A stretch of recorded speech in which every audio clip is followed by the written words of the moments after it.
Hello, hello. I think we are good to go. I will be having a small break in the middle of stream. I'm being brought food. Um, so I might have lunch with you guys. It's a late lunch, but I've been told I will be brought tacos, and I think that will be worth it. Um, but uh, let's see. Hang on. Let us head into the game room really quick. And then I haven't loaded up the game yet because I know they said like dreams are disabled, but I wanted to see if anything different pops up after sleeping in bed.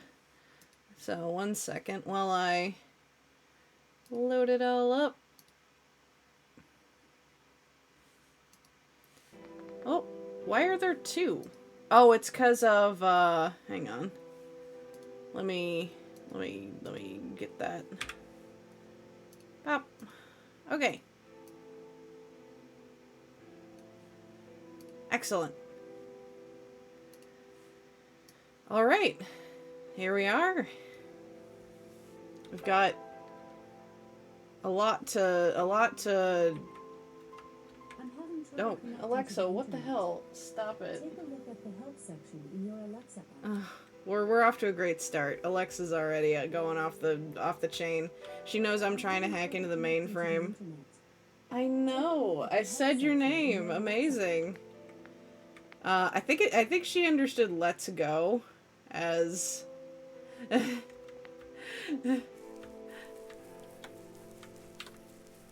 Okay, so big robot is not gonna let us in because it's dangerous.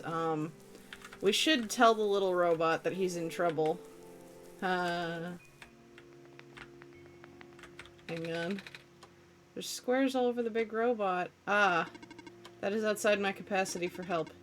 You may proceed into the deeper ruins. Alright. Okay. So we went and we found Calamus and... Oh wait, hold on really quick. Is my music on? Okay, we're good. I just wanted to make sure sound was good. But we found Calamus and her name starts with an A. Alana? I'm not sure. I'm trying to remember her name. Alula!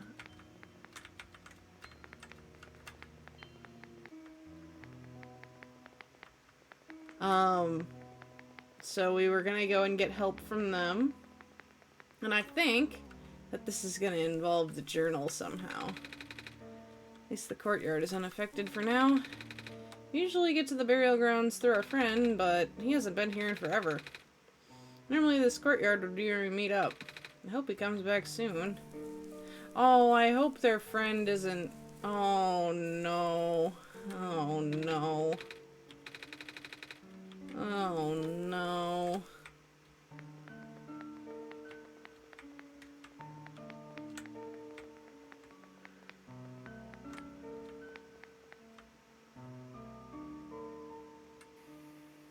Oh. Nico, what's wrong? You look like you were about to faint. It's not the first time it's happened. Oh? Earlier I was in the Barrens and I saw something like this too. It's like a dream, but only for a split second. Sounds like a vision. Like something a prophet would see. I guess? The robot lady I was with earlier had a fancy word for it, though. Wait. Let me check something. Yeah, it's gonna be the journal. Oh, I was right. Huh? When I had the vision back at the Barrens, the book started glowing too. I wanted to see if I could get it to happen again, and... Where'd you get that? Oh, I had it with me when I woke up in this world. It looks like one of our friend's books. Except it's glowy. That's what the lady said too. Well, let's see if we can do anything with the journal in this room. Okay. Oh, I have to move 2 to the right. Whoop. Yeah. Whoa! How did that boat get there? Okay, I'm pretty sure it has to do with this journal now. The exact same thing happened back at the Barrens. Hell, Michigan. Yes. Seriously? The journal was glowing, so I wanted to take a closer look at it.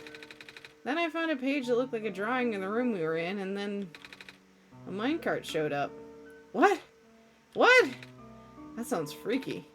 No, it doesn't. Loon must have done something. Still. Hey, we have a boat now. We can go to the burial grounds and visit Mom again. But, come on, Calamus. Nico and Loon are with us. Well, if Loon has made the boat appear, it should be safe. What do you think, Loon? Oh. Oh, no. It's not safe. It's not safe. It's not safe. But we have to go. Oh. Fine.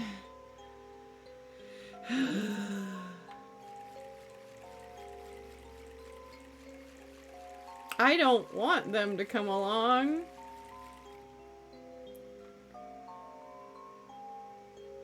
Oh, the babies. Oh, I love them.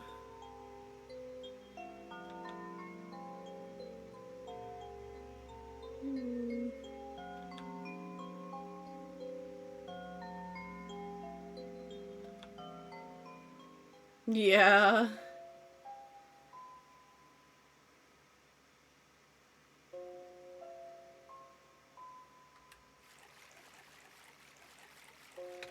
We made it. Come on, Alula. Let's go pay our respects. Okay.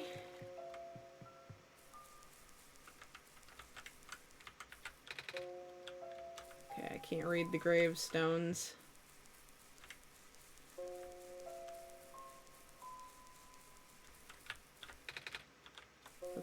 Let's go see Mom real quick. This is her grave. Oh, it's been years, but it's still hard, you know? Alula, wanna help me look for some flowers for Mom later? Yes! I love them. Mom, you're not gonna believe what happened today. We met the Messiah and... Hi, Nico. Hi. Hope she can see us wherever she is. Aw, at least I still got my sister. Aw. I love them.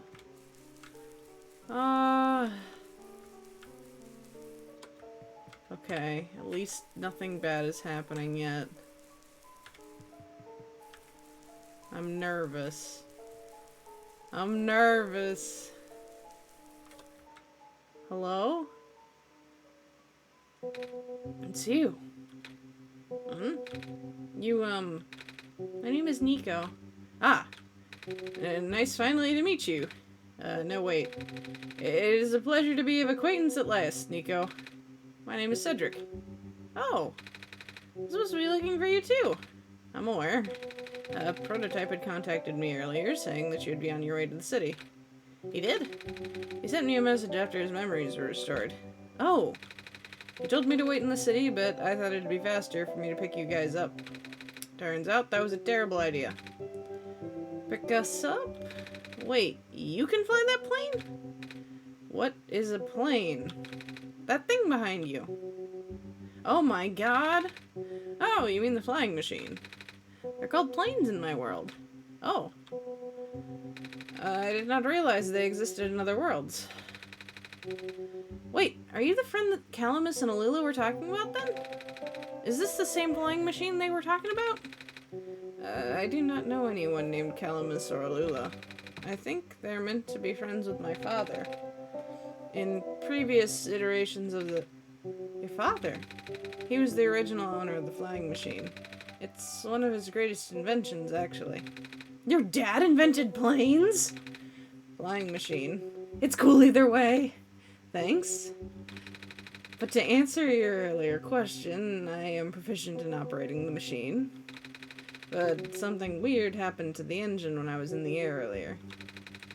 I had to make an emergency landing on this tiny island before I crashed into the city wall. You almost crashed? That's terrible. It was not pleasant, I will admit.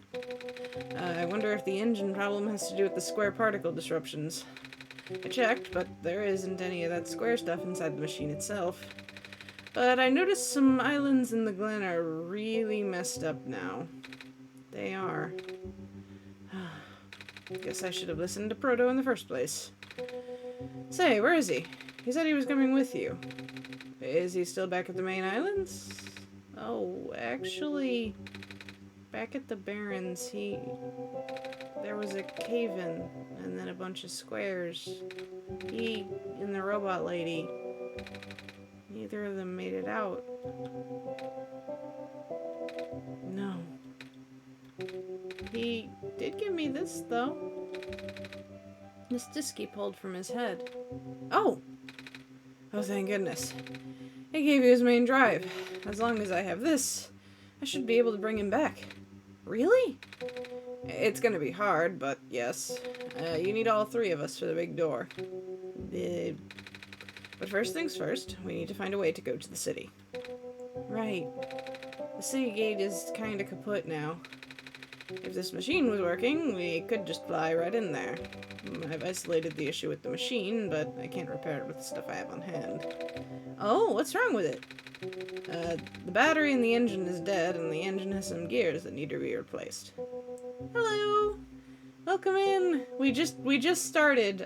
We found Mr. Cedric, and he's gonna help bring Proto back, and Alula and Calamus are up visiting their mom. So yeah. You think you'll be able to fix it if Luna and I help you find those things? Maybe. The problem is, the Glen isn't exactly a very high-tech area. I'm not sure if you'll be able to find anything so specialized here. We'll try anyway. We can't really do anything else right now. Okay.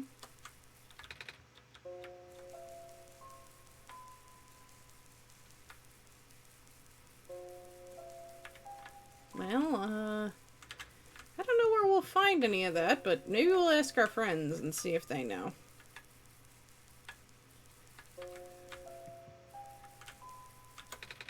Hey, do you know where I could find a battery? Good question. We don't really use electricity in the Glen. Ah. Oh, but there are robots at the research station. If there's a battery anywhere, they'd know where it is. Gotcha, thanks. Do you know where I could find some gears? Gears? What's that? It's like a metal circle thing with teeth. A circle with teeth? That sounds so silly. Like something Magpie would have. Magpie? You know, the trader guy. He collects all kinds of funny stuff. I mean, he even keeps around broken glass and junk. Oh yeah. I think I know who you're talking about.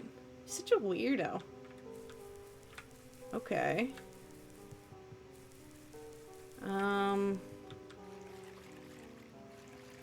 I suppose we will head back then and try to find our way to the stuff to fix the plane.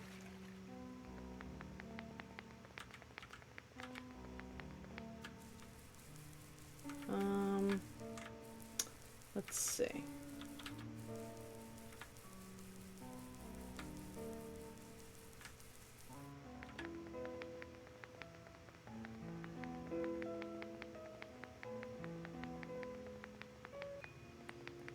Where can we go?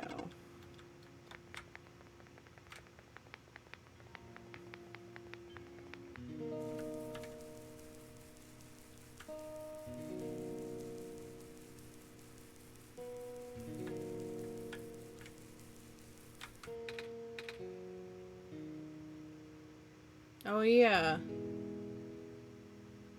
Maybe I can make it right in this save. Savior, you're here to see me? What happened to you? Hold on. I need to concentrate. The islands will collapse if I don't do something. That's why the vines... You're making the vines grow. Is that why there are vines everywhere? Are you trying to hold the land together? My power's the best I could do. Yes. That's... Should I leave the sun here for you? I know you wanted to see it. Tempting, but I mustn't. Sun brings me comfort, but stress is good for this. Fear is good. Makes me strong. Vines grow faster.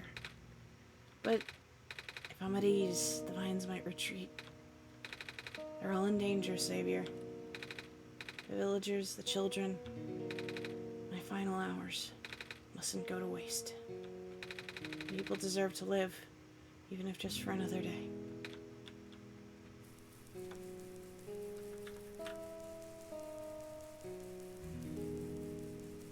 Man.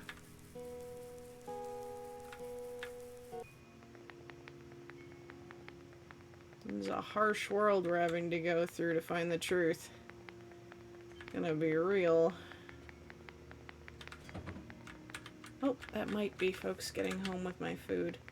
I might be taking a super quick break, and I might have lunch with y'all. Oh, one sec.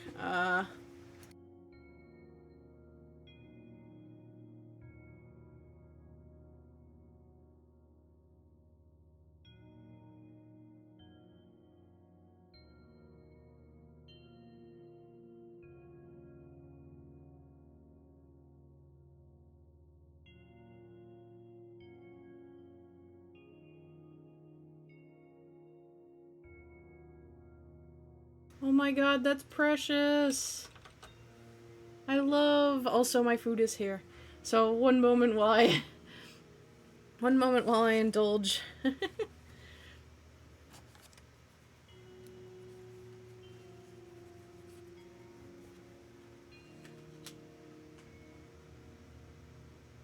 I'll be kind of popping in and out of voice so you guys don't have to hear all my crunching, chewing sounds.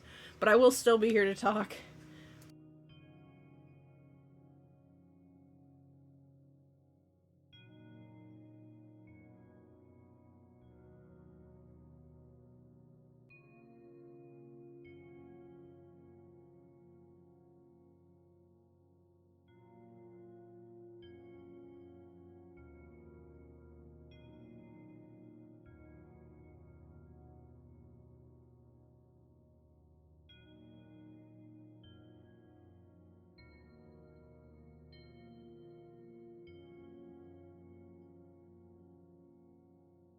Did you bring enough for the class, Rye?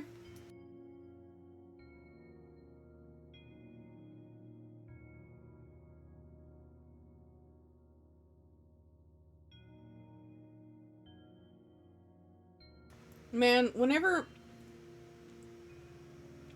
teachers used to ask that, I always wished that I had like a shitload of candy in my backpack so I could be like, yeah, what of it? Here, everybody have some.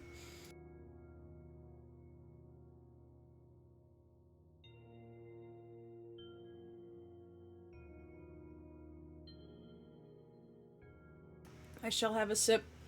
I was brought Taco Bell, so I have the good Baja Blast now.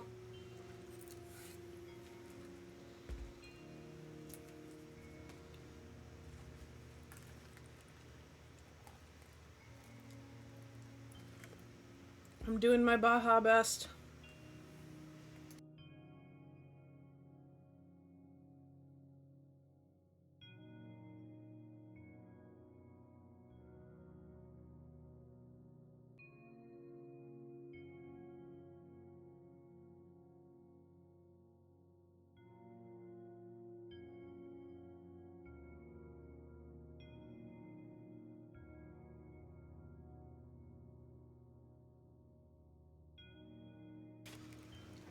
My only instance of regularly bringing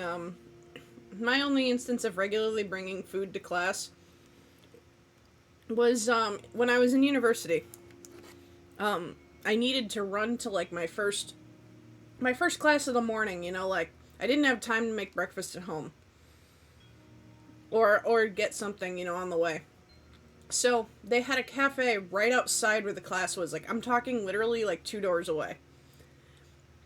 So what I did was every day I would go in and I would get some orange juice and a sesame bagel with cream cheese. And everybody must have hated me that surrounded me because I came in with a toasted bagel and just ate it every day.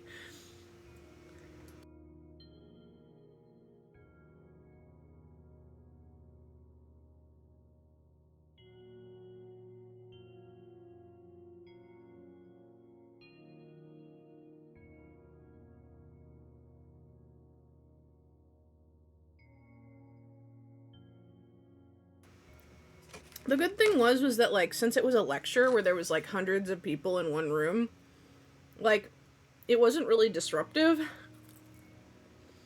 It wasn't, like, the kind of class where I would need to talk. So I felt like I could kind of have a chill breakfast as long as I was still frantically taking notes. So what I would do is I would apply the cream cheese, like, frantically, and then eat the bagel like a sandwich with one hand and then write with my free hand.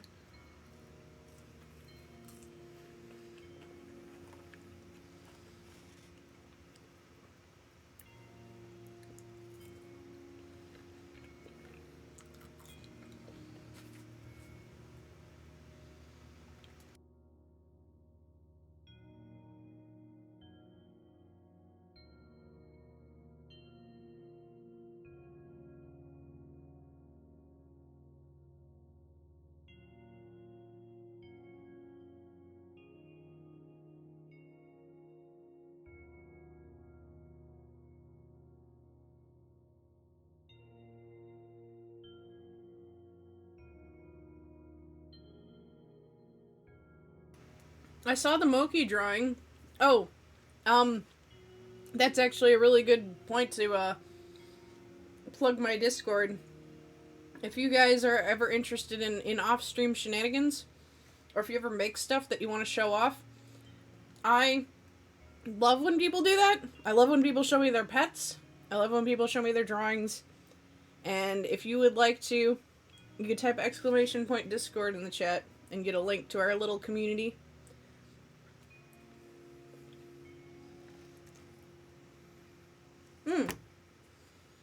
Hold on. Let me have a look.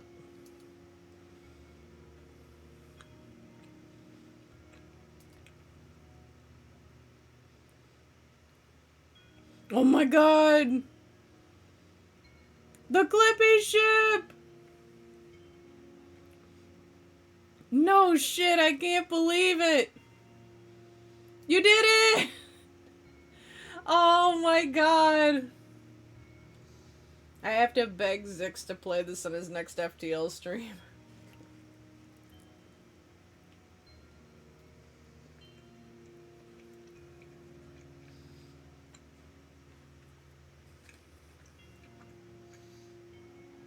Because I love those streams where, like, we can kind of just chill and chat, and we get named after the crewmates, and it's a good time.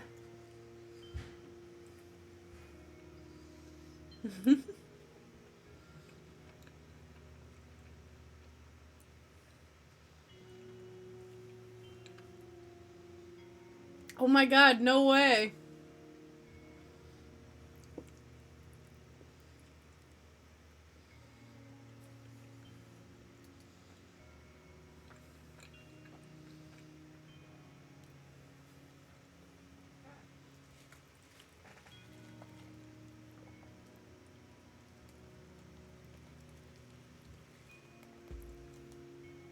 Oh, I'm so hyped for the Clippy ship.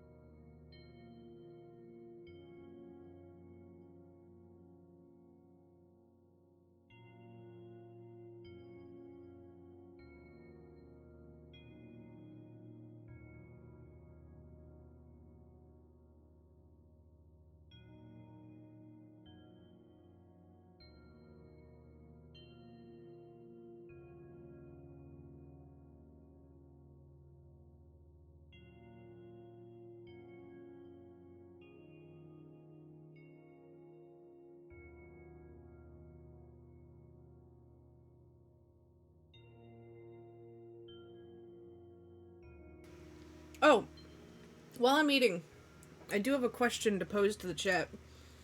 Um, one sec.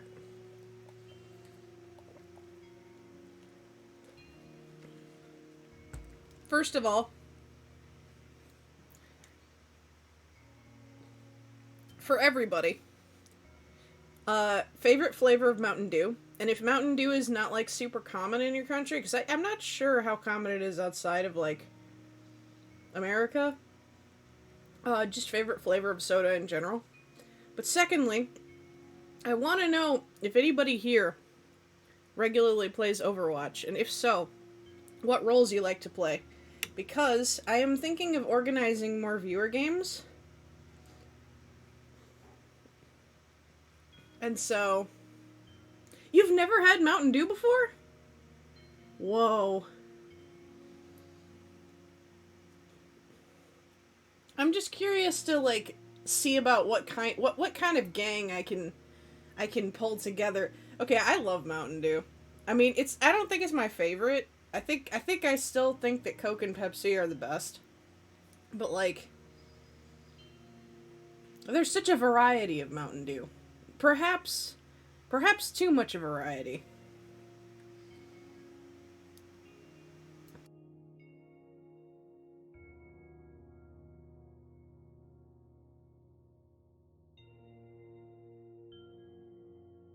You're gonna need to be more clear with me on status. Oh yeah. Oh.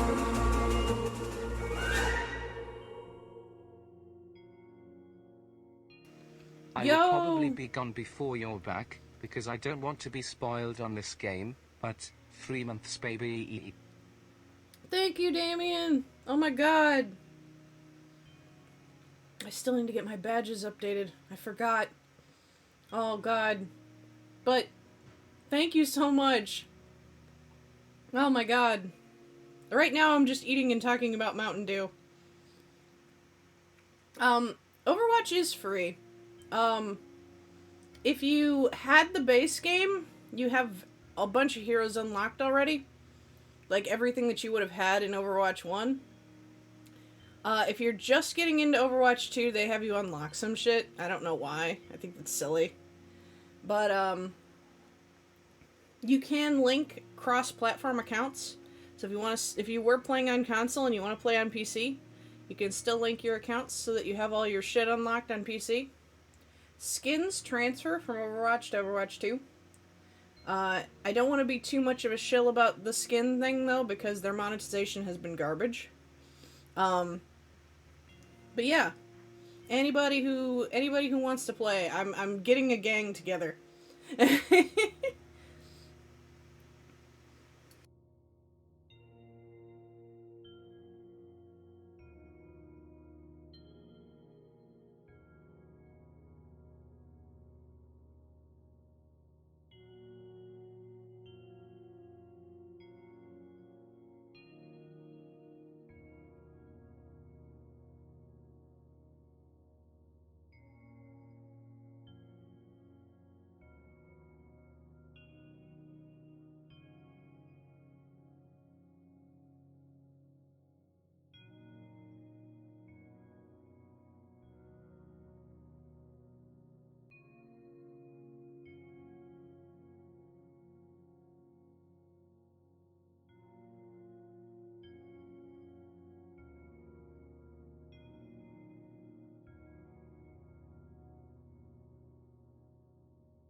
Oh hey, same mains. Are we the no depth perception gang?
What is it? Sure, you can send me something on Discord and hear the live reaction. So long as you don't mind it intermingled with chewing sounds.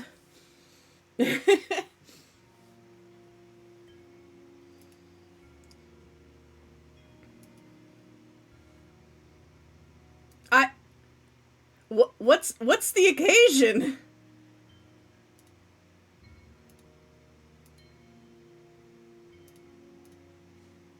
Uh, uh,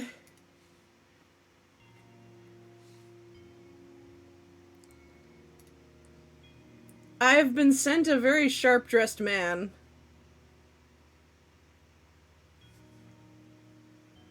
Holy shit.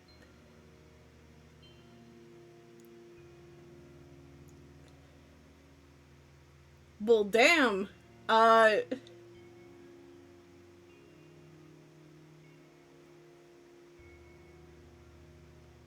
If you're asking for my input, buy the suit. I don't think you're asking for my input, but I'm giving it anyway.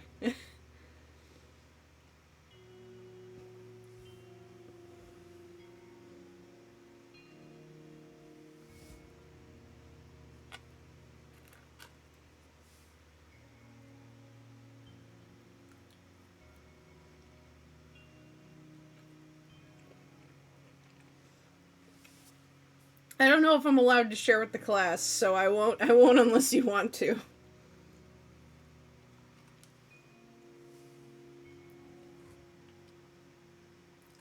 Okay. So, first of all, that looks amazing. Second of all, if you can afford to get it tailored, do it. It will change your goddamn life. Like, you will never see yourself the same way again. Getting any garment tailored, like, increases your self-esteem by an insane amount.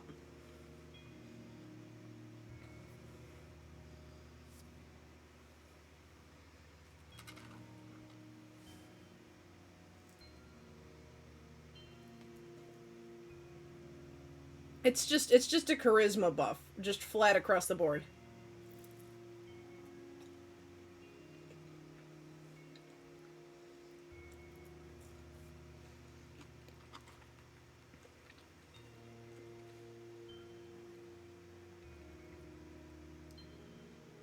This is my loon fashion advice for the day.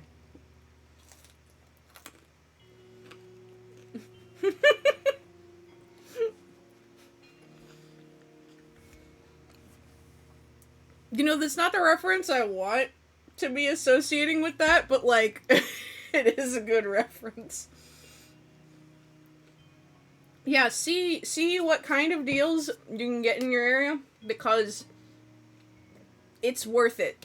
Like, I know what you're thinking. You're like, it can't be that much of a difference. You're like, it's gotta be not that big of a deal. Or you might be thinking, it's not that nice of a suit. Me. No, it's gonna be worth it. Like, you have no idea.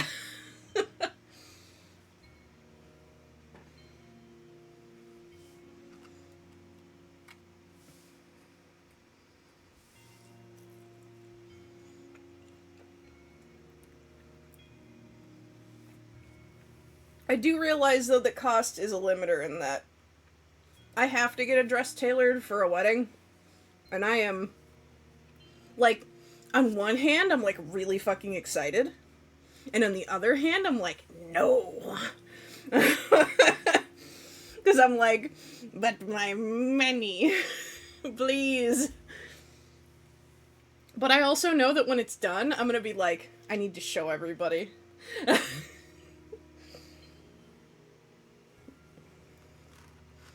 It's a really, really nice dress that she helped me pick out. What she did was, and I think that everybody should do this. I think that everybody should do this. Pick a color scheme. Don't pick a dress color, or don't pick a dress cut, rather. A lot of places, like, what they do is they have a bunch of dresses available, and you can get them dyed in whatever color, right? So, back in... I wanted to say olden times, but I feel like that would be picking on my mom. Back in slightly olden times, the tradition was totally to, like, just get, like, one dress that all the bridesmaids would be wearing and be perfectly matchy-matchy. But the thing is that absolutely defies the reality of body types. And makes half of the people feel good and half of the people feel like shit. And so my friend just said, we're going to this shop together, and everybody can pick out their own dress, but we have to get it in these colors. And I was like, that's great. So I got, like, this Greek-looking number that has, like, one shoulder, and it, like... Oh, it's fucking sick. I will show it off to those of you who know that I have skin. And maybe maybe I'll ask Briar to make a model version of it. No. Maybe. We'll see. But I am very excited for that. And I'm basically done with my food. So, I think I'm gonna take a couple more bites and then I'm gonna start. All right. Have a good day, nerd.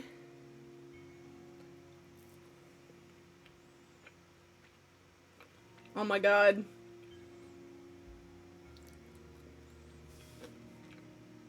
Please share if you want.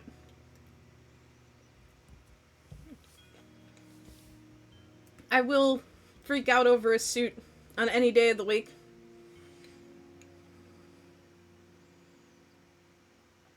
Okay, let's get back into it. There will be some, like, minor munching sounds because I have a couple fries left, but I think that I can play now. Like, I think I can do stuff now. Okay. Hell yeah.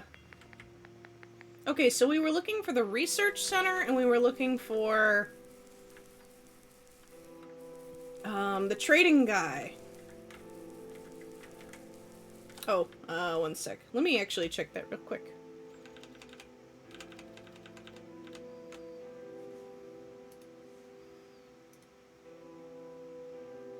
Oh my god! Okay, that's a fucking cool suit, I gotta say. Like, oh my god. That is very sick. What the?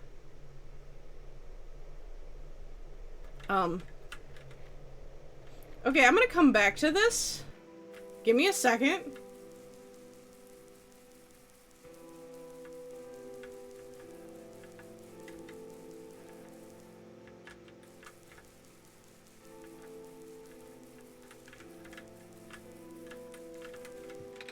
Okay, the bridge is broken, so I don't think I can go any other way than through there, huh? Oh, it does. Does it? Oh, I think it does. Yeah, you're right. You're right. So I have to go out another way. Okay, I gotta search the ruins.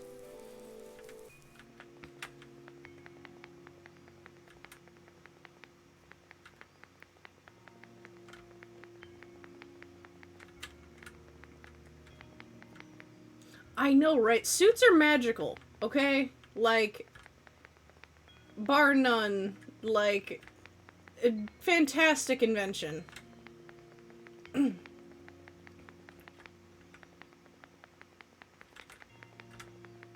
It's the only item of clothing that I can think of off the top of my head that no matter your body type or gender persuasion looks just kick-ass on anyone.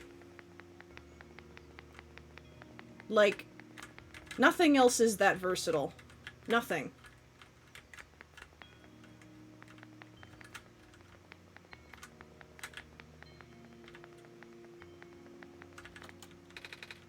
Okay, that's the squares.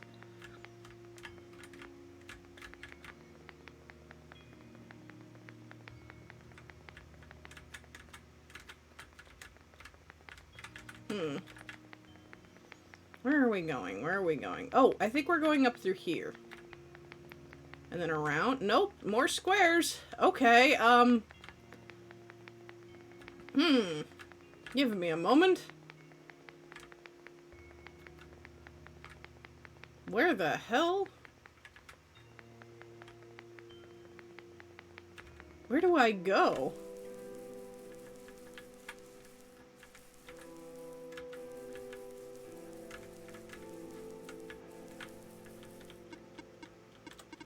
Okay, the gate is closed. This is closed off. Do I have anything to fix the bridge? No.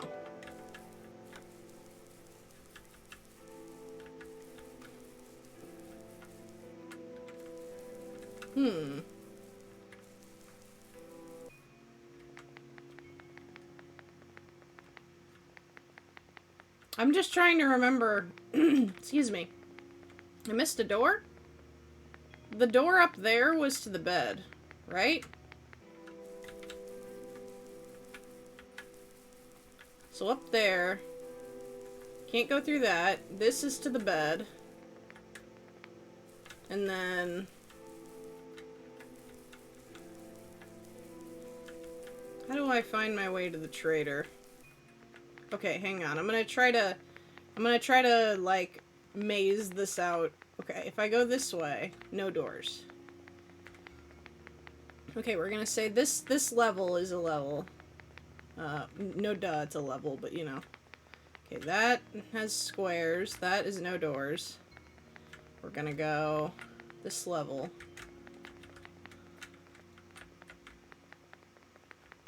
This has squares.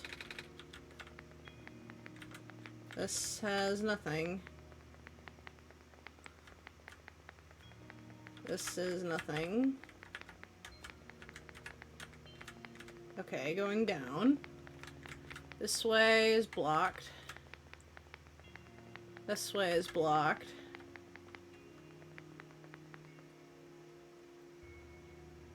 Instead of 1, 2, 3, 4, I did 1, 3, 2, 4, but the order didn't matter so much.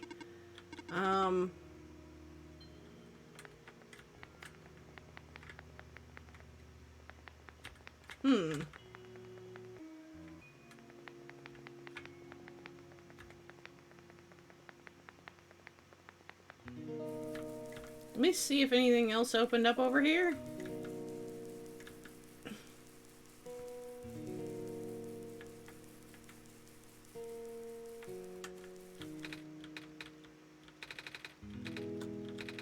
Looks like, oh, it looks like most of the bridges around the Glen are broken, and that's right, the bridges.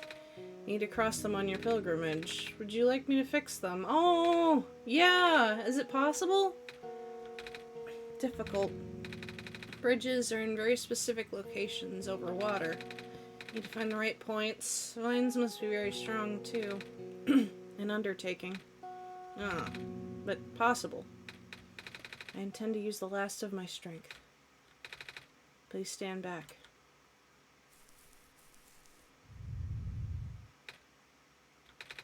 What happened? Are you okay? Are you...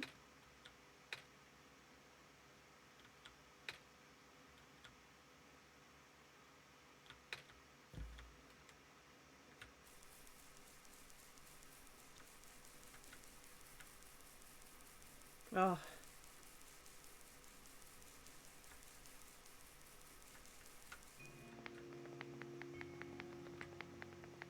That's not okay, man. I don't know if this was worth it anymore.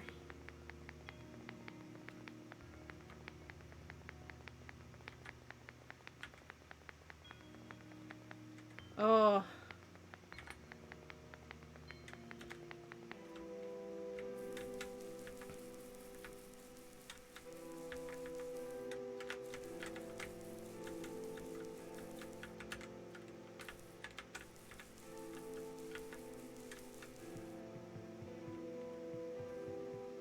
Okay.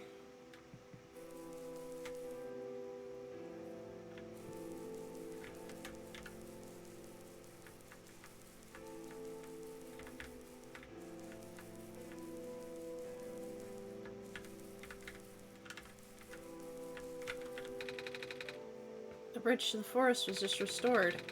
The village evacuees should be able to find better fishing spots here. Plant Spirit is really looking out for us, isn't she? Yeah. Oh. I'm not okay. The land fragmentation is happening faster and faster now, but looks like the vines are slowing it down. My mommy's making food for everyone. I want to help her catch fish, but I'm not a grown-up yet. You won't last long now, will we? The sun can't fix the squares, the sun can't restore the land. Oh, you're the trader guy. Sure am. You here to trade? 'Cause if you are, then I got bad news for you. A lot of my stuff is back in my cart, which was sadly abandoned when I was running for my life. So my collection is very limited right now. Managed to grab some of my favorite things before I left, though. Oh, do you have anything like gears? Gears? Like the metal spinny things? I don't think I have anything like that. Wait, I do have this box thing that you can wind up and play a song. That's a music box. Yeah. I bet there's lots of little metal bits in there. Oh, that might work. But I'm not sure if I want to trade it away. It's one of my favorite things. Aw. Oh, what am I saying? You're the savior. Things have been getting bad around here lately. If I don't help you, I might not even be around much longer. You need this to save the world, right? Take it. Oh, thank you. Oh.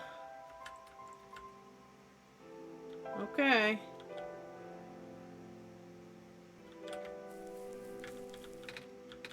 We won't last long now, will we? The sun can't fix the squares, the sun can't restore the land.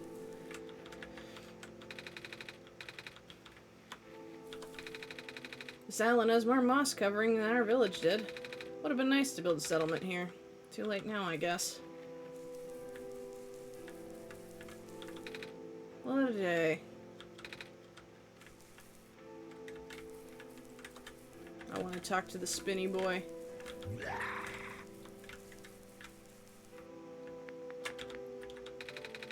Looks like the Glen is deteriorating faster than ever now. Oh, hello, Messiah. Would you like some stew? I made enough to feed a whole village. Literally. Oh, okay, thanks. I'm good. You all feed yourselves. I'm, trying not to freak out. No big deal.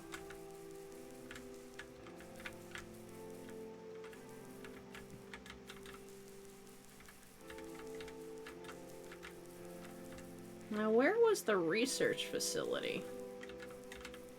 I don't remember. I don't know if we ever knew that.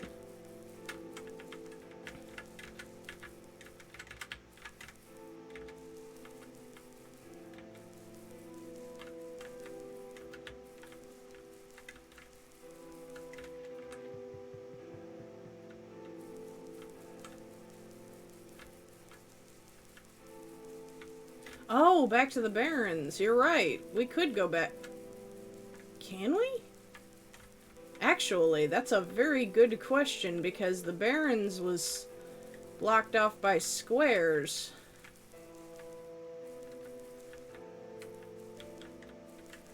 Oh, I have to go back. Okay. Back to the past!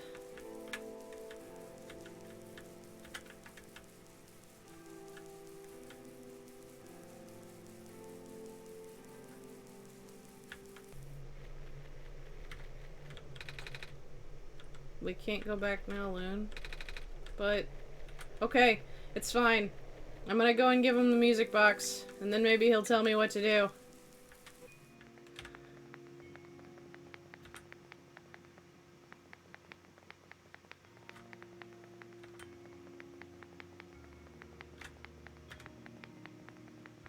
It's gonna be fine. It's gonna be fine. That's kind of the backdrop of my life right now is it's gonna be fine. It's gonna be fine. It's gonna be fine. No big deal.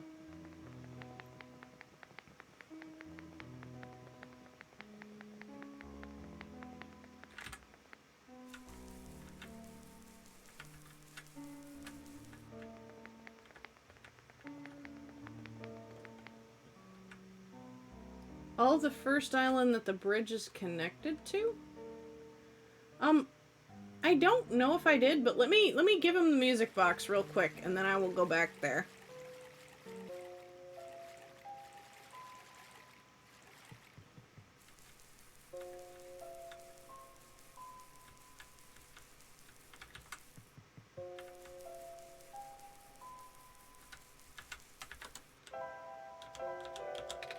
We found a music box. It should have gears in it, right?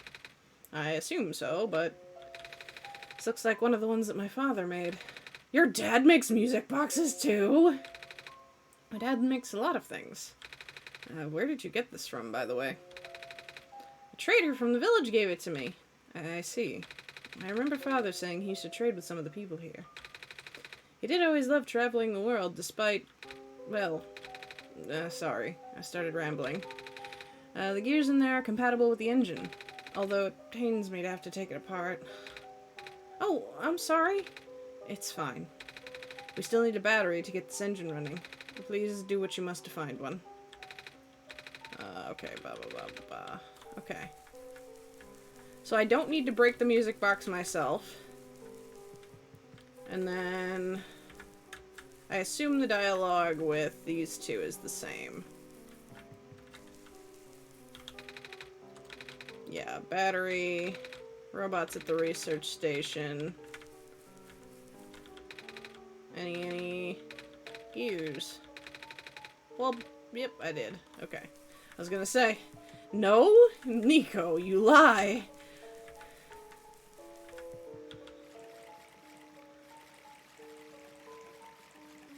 It turned out I was the liar all along.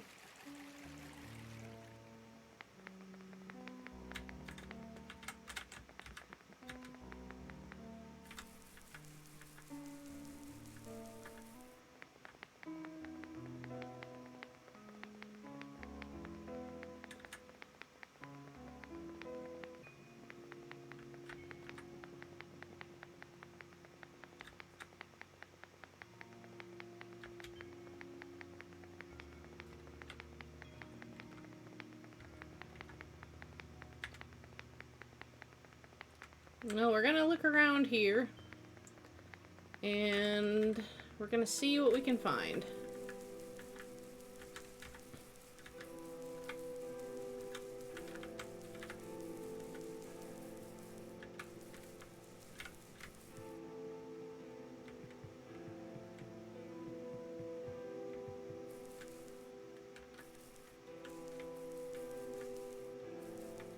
Oh, that's right, you can pin stuff. That's a thing that mods can do now.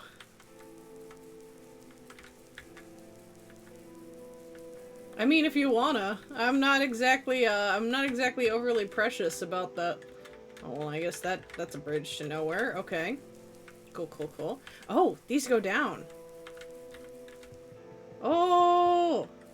This might be something. These are robots.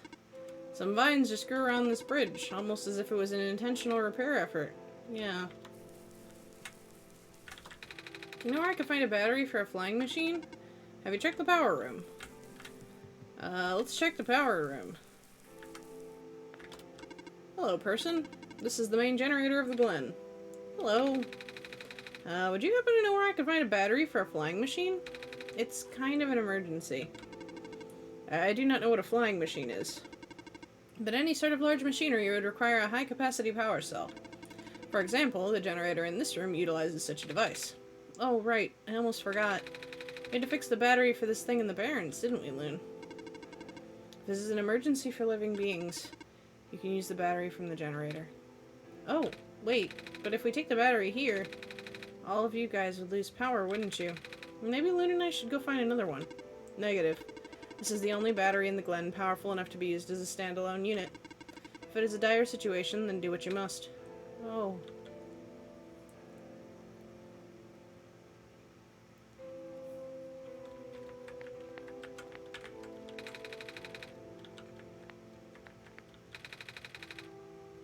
I guess we have no choice but to take this, Loon. Oh.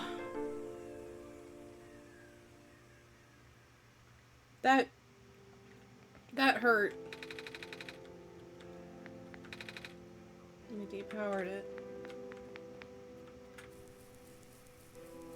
Oh, this is gonna kill me. This is gonna... Oh, God.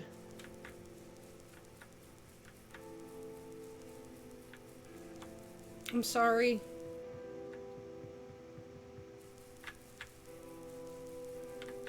I'm trying to save everyone. Maybe we can bring you back. We repaired the ones in the Barrens before. When we're done here, then things can get better again. I have to believe that or I can't continue. I have to believe it. I know it might not be true, but...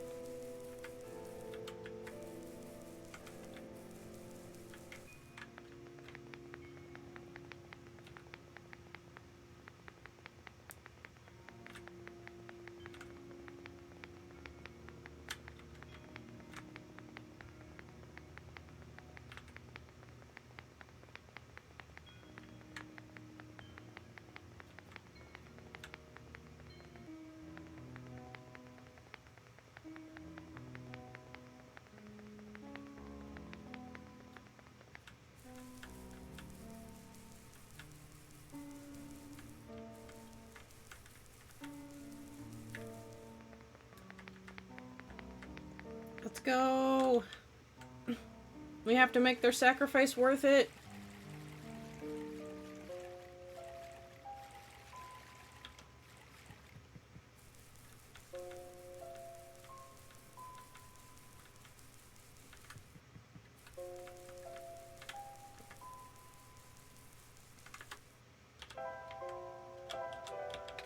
We found a battery. Oh, nice. I honestly wasn't expecting it. It's from the generator on one of the islands. The research station. Yeah. It was powering all the robots there. I felt bad for taking it. Ah. We can always just give it back later. Alright. Looks like the flying machine has a chance after all. I just have to assemble the pieces now, but it might take a while. Do you mind keeping me company? How's it going? Slow. The connectors in the battery were not designed for this type of engine, so I have to shift around some of the ports. And there's this bolt that keeps getting stuck, and... Oh. Don't worry, I'm making decent progress. And we should be able to make it to the city by tonight. If you say so. What will happen once we get there? We need to bring Proto back first. And then we need to go find one more person. You may have already met her, actually. Do you remember her from the last time you were in this world? What does she look like? This is going to sound strange, but she's a fox. Oh, I do remember talking to a fox at one point. You've met Prue. The memories are still really blurry, though. I see. It's just hard, you know? Proto told me to think of this world like a dream, but then I get so caught up with, and I just kind of forget. I forget that everything here is supposed to be not real. And then I remember. And then I get really sad. I know this is for me to go home, but knowing that none of it mattered in the first place. Am I just trapped here for no reason?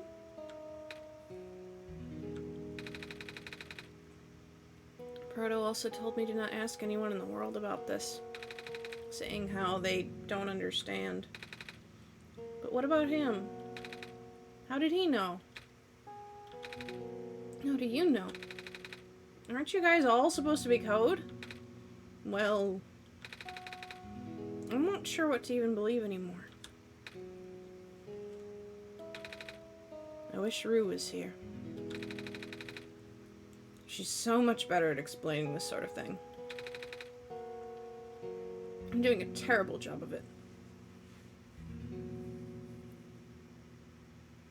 You Google the answer to a forced brute puzzle prototype in the Barrens, but keep the items for the generator. You could use now. Oh.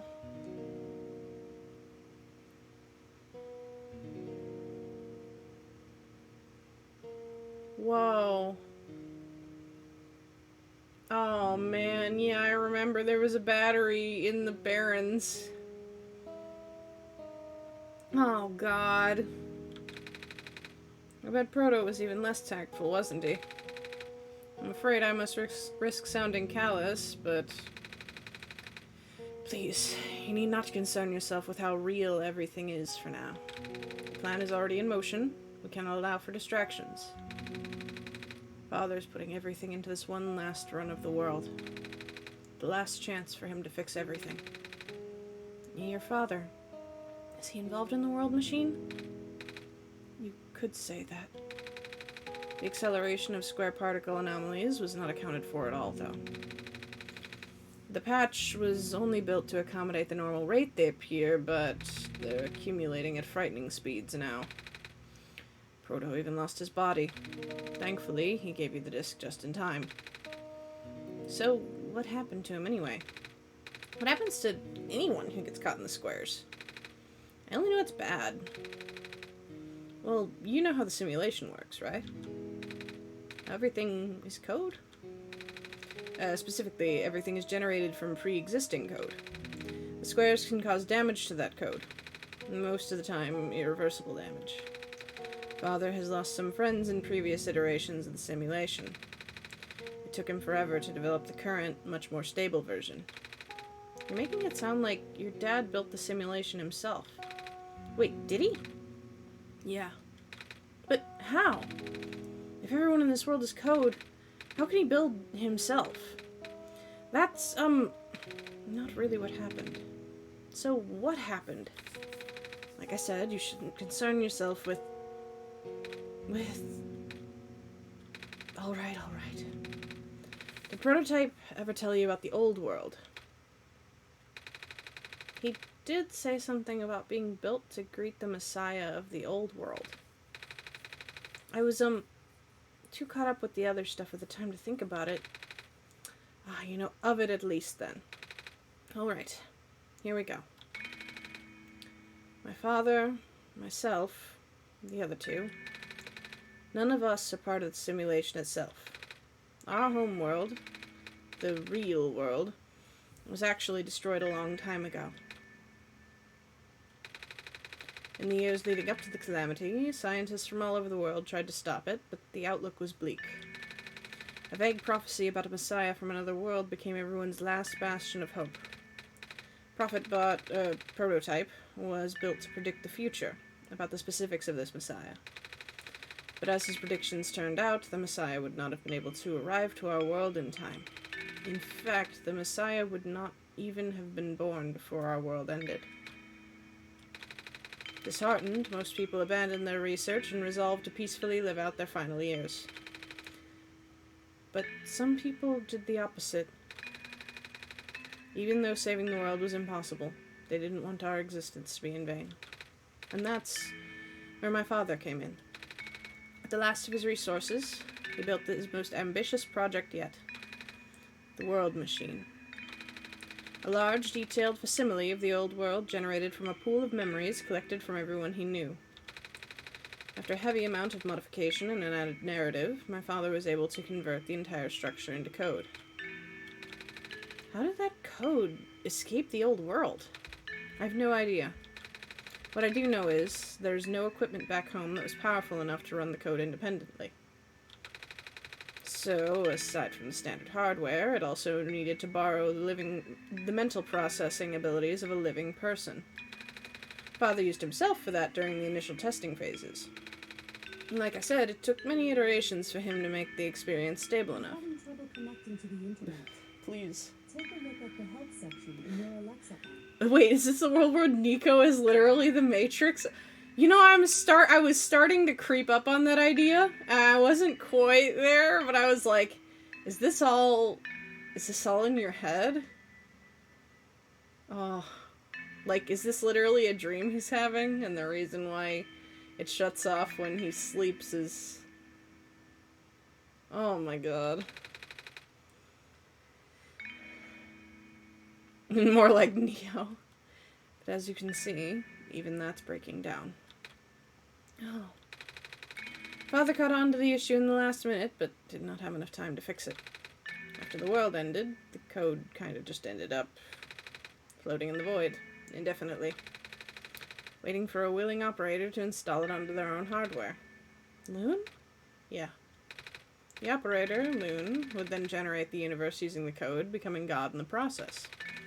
So Loon was a living person you needed to borrow. No? That would be you. But why me? I should have asked that question a long time ago, shouldn't I? I do not know. We really need to get going. It's fixed. We can leave in the next 5 minutes if you're ready. Alright. I understand if you are upset. But please, try to understand. My father is doing all of this to help us. And that includes you, Nico. The fact that you can't even go back home, I'm sure it upsets him greatly. It's... the world means a lot to him, you know. So, how does flying work? Wait, don't these machines already exist in your world? You should already know what to expect. Not really. I've only heard about them. They're usually a lot bigger than this one anyway. Ah. Well, a word of precaution before we take to the air. Please try not to panic. Takes a few minutes of getting used to, but it's not that bad once you're in the air. I'll try. Oh, I should probably tell Calamus and Alula where I'm going. You mean those two running over here now? Nico! Bad news! The boat is gone. What? It's the squares! Looks like they're headed in this direction. That's... fast. Calamus, right? Yeah? How bad is it? Doesn't seem to be of immediate danger. Then, it is a priority that I take you to the city first, Nico. But what about them? I can make a detour later and drop you guys off in the city too if you want. The city is better equipped to handle the squares. You'll be safer there. You're taking us to the city! If you wish. Oh, yeah! Alright. I'll be back here in an hour, so please wait for me until then. You guys sure you'll be fine here? Mm-hmm.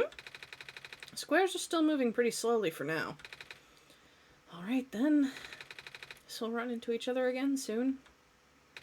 I'm ready to go. Alright. Oh, God. Why couldn't we all fit in the airplane?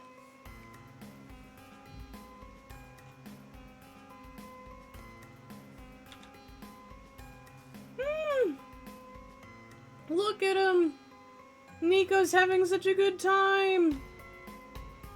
Oh my God. Me too, bud. Me too. I know, right? I want to make all of these into phone wallpapers.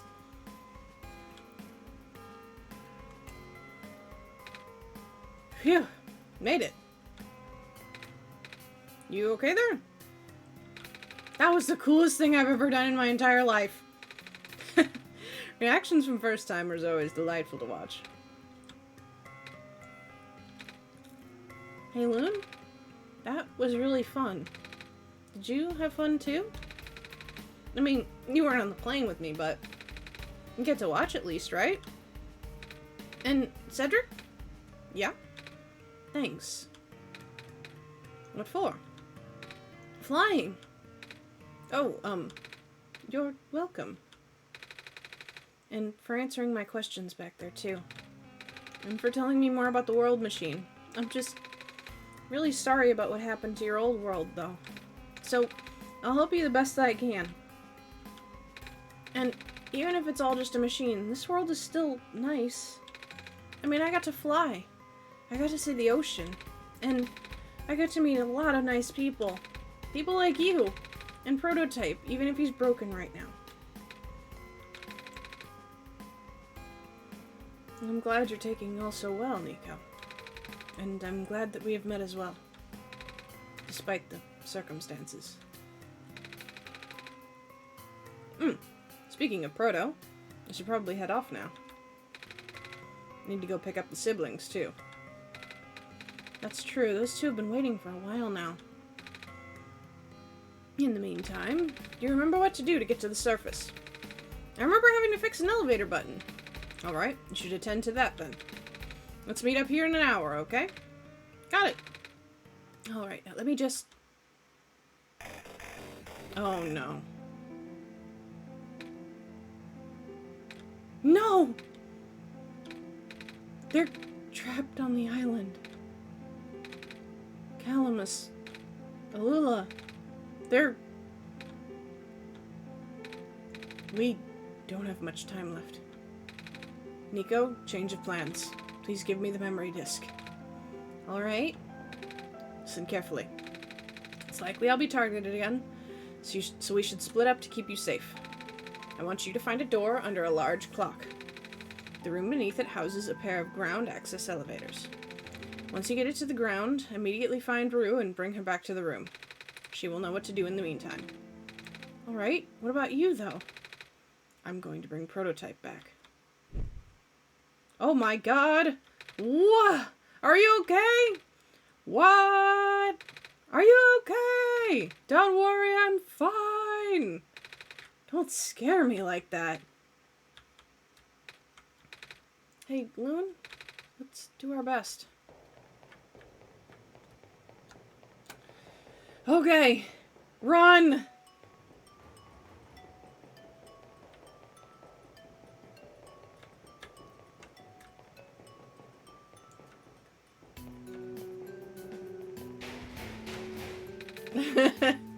Come on! Come on! Work already! Huh? Oh right, the elevator guy.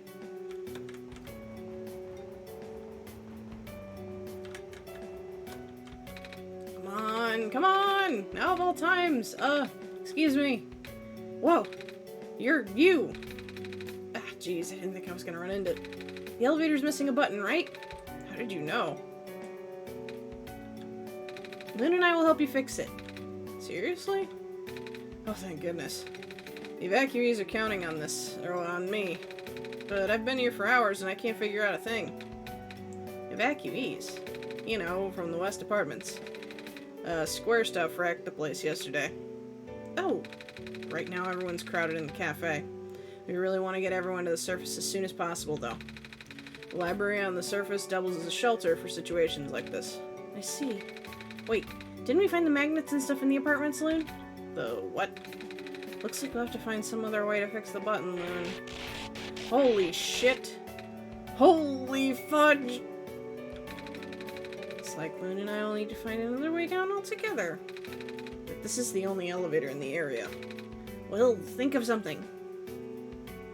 Oh my god.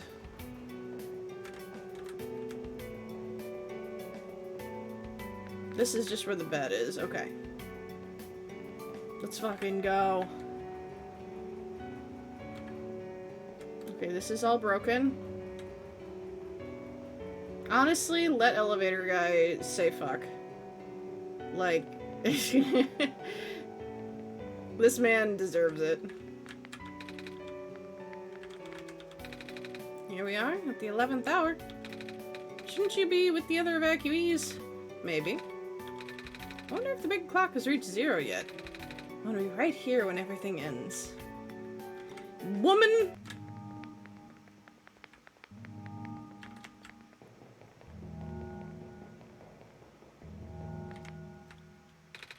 That door is locked. Looks like it's asking for a password. The word documents is on the screen above the password prompt.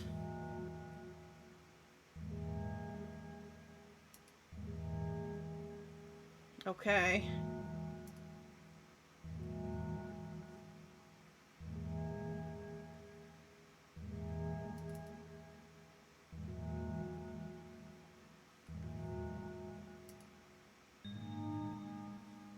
I don't see anything new. Is it just solstice again? Let's try it.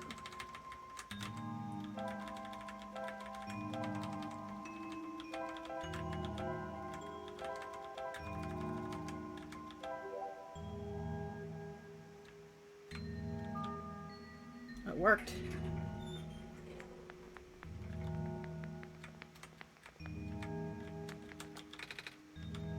This one's green. This one's red. This one's blue. And that one he doesn't have anything to say about. This elevator has no button panel. Tapping the door doesn't open it either.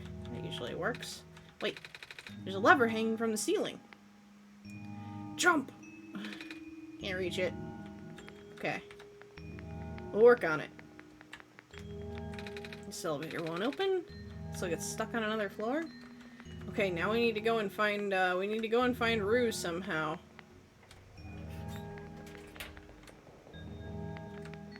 Oh. That's cool. I love just meta shit like that. I feel like I should participate in an ARG on stream someday.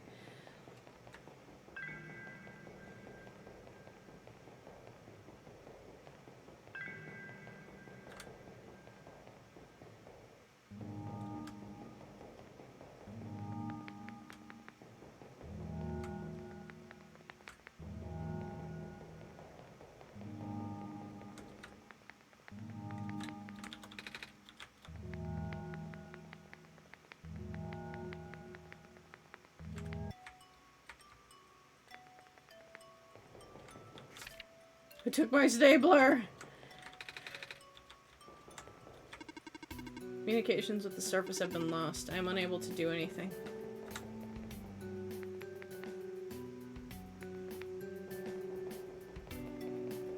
Who took my stapler?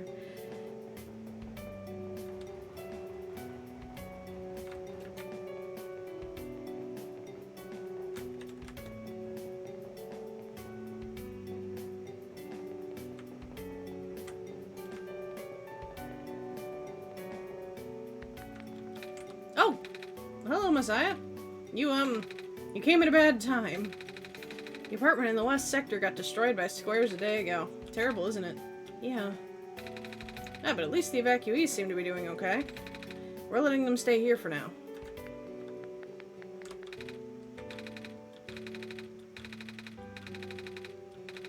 Same as usual, huh? Oh, it's that penguin. Hello. Hello. Yep. Dang it!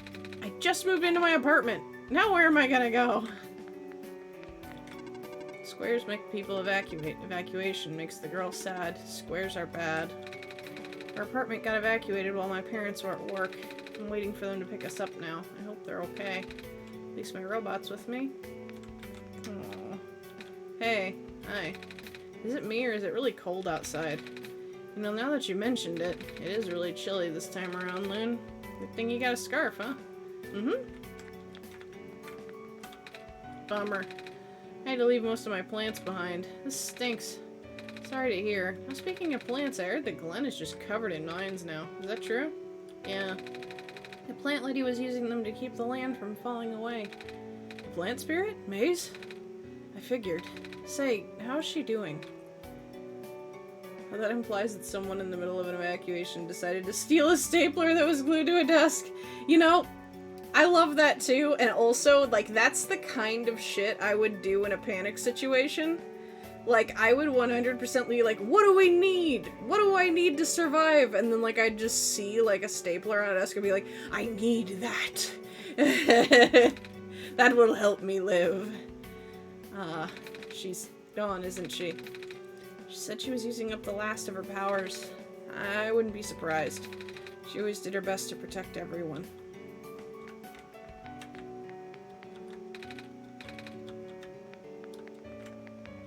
Hello. Hello. Sorry. At least we won't starve here. Perks of using a cafe as an emergency shelter, huh?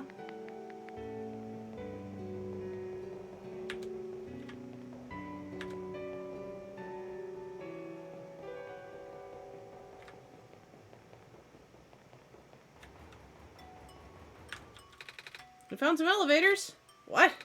Seriously? I've literally never seen another one in this area. It was in a locked room. Oh. Do they, work? We don't know yet. One of them has a lever that's out of my reach. Wait, you can help us! What? You should be able to reach the lever because you're taller than me. Also, he's the lamplighter, so he's got like a stick. Oh, I guess I am. So, show me the way, I suppose. Mm-hmm.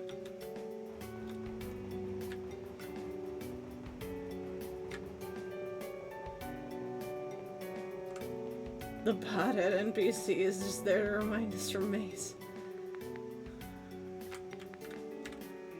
Aww.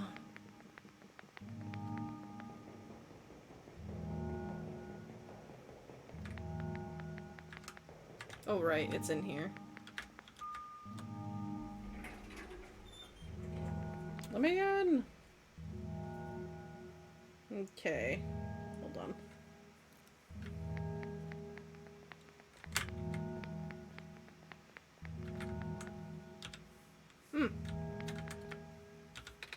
This room gives me the creeps, man. Oh, same. Yep. So, what do you need help with again? Can you reach the lever up there? Oh, right.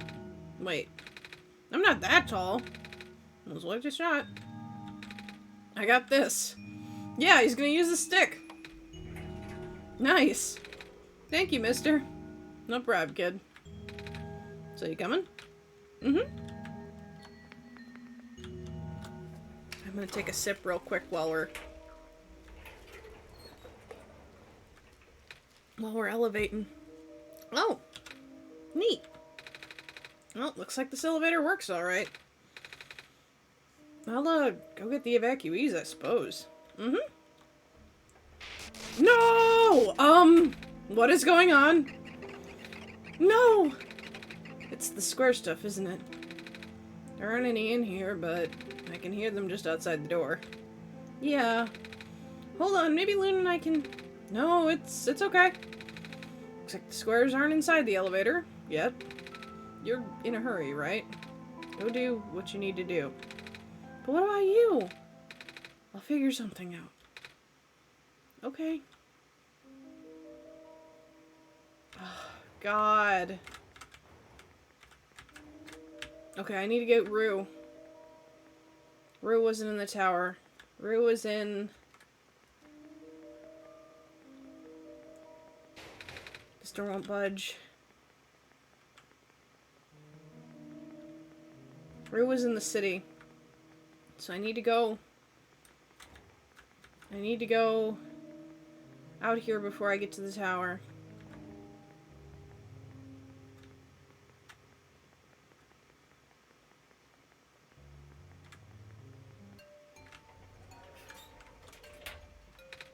Please, you mustn't.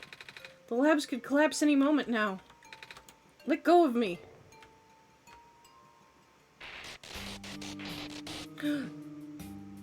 How is he gonna get back? Cedric?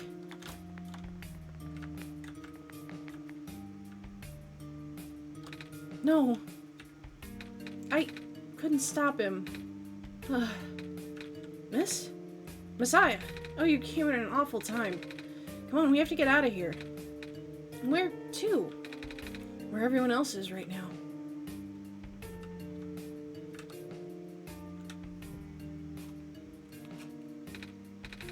Kip, you made it back. I was so worried.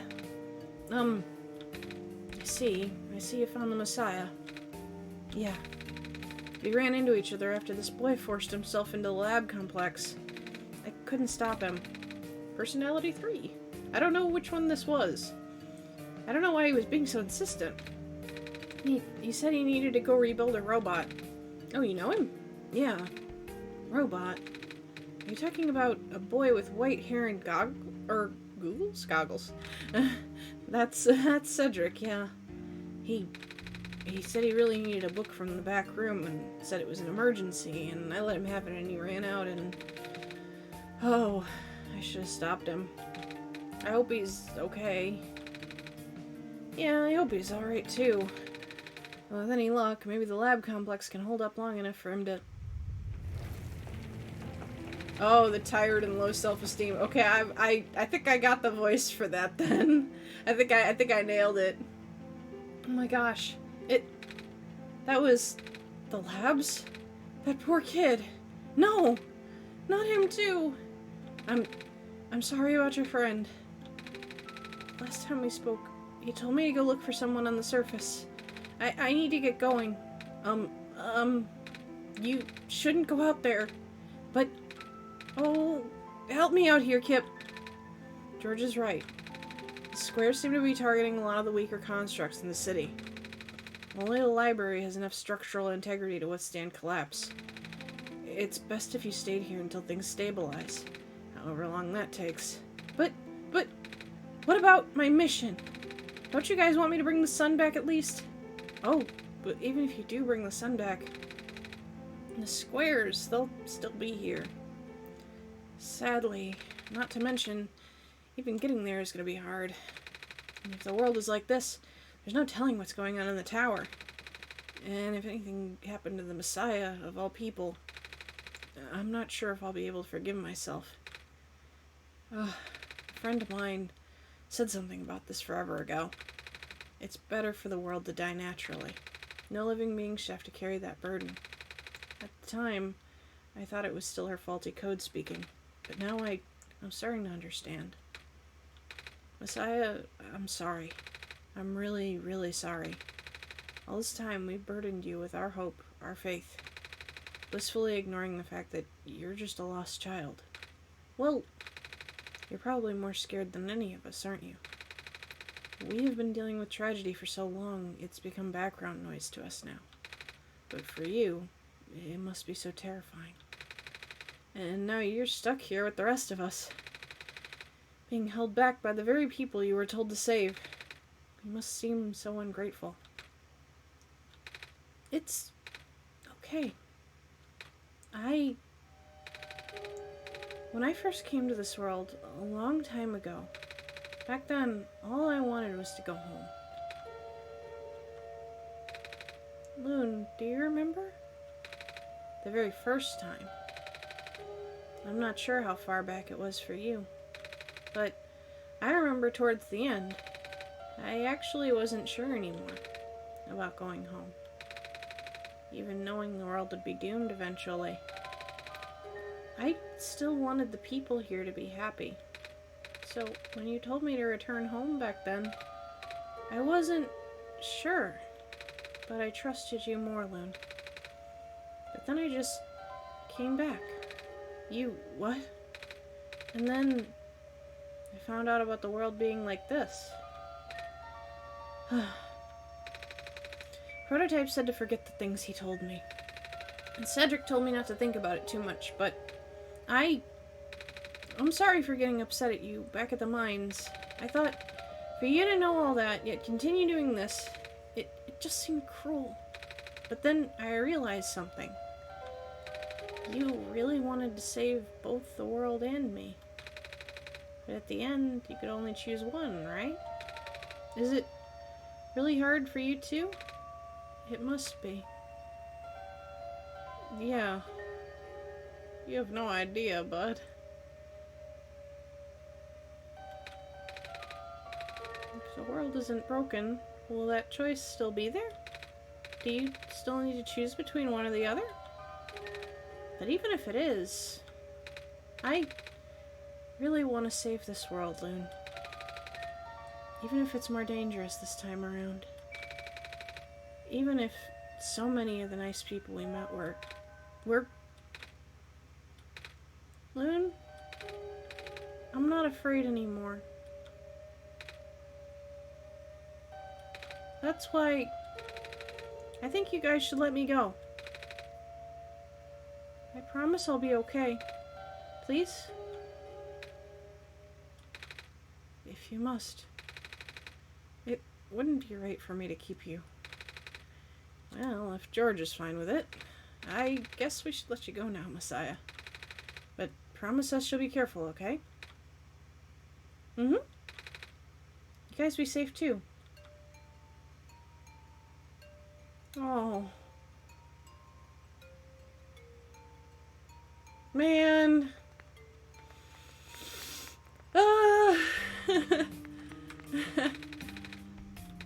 I finally saw the author today. Well, his flying machine, at least. I was looking out of one of the windows in the library and spotted it in the distance with my binoculars. Isn't that cool, Messiah? Yeah. Oh. Looks like I'll have to cancel my appointment. This stinks. Yeah. Oof. Boy. Yeah. Robots are the only ones we can send out there now. Thankfully, we still have a couple of units that aren't too badly damaged. Monitoring, monitoring. Looks like our scouting unit A27 is still doing okay. I had to leave my aquarium behind when they were sounding the sirens earlier. I wish I had time to rescue my fish. Ugh. It's comforting to see the faith you have in Loon, Messiah. That's why I won't lose hope either. Evening news, everything is terrible. Fair. The world is ending, what are we gonna do? What? You need something? No? Suit yourself. But, just so you know, due to recent events, the restriction on noise levels in the library has been temporarily lifted. So I won't be kicking people out like before. What? You think I'm gonna be throwing out the evacuees just because I'm a delinquent stuck doing community service? No. Good, because I'm not! This library was built fairly recently, you know? Shortly after the first squares appeared, they wanted to build something that could withstand partial collapse. The architects used the newest, strongest materials they had. Thank goodness for that. Oh, hello! Library is currently being used as a shelter right now. Lots of those squares are starting to show up on the streets. I know. Ugh. Hello, person. This is the library/temporary shelter. Alrighty. We gotta go figure something out. We needed to find Rue. Rue was in the alleys.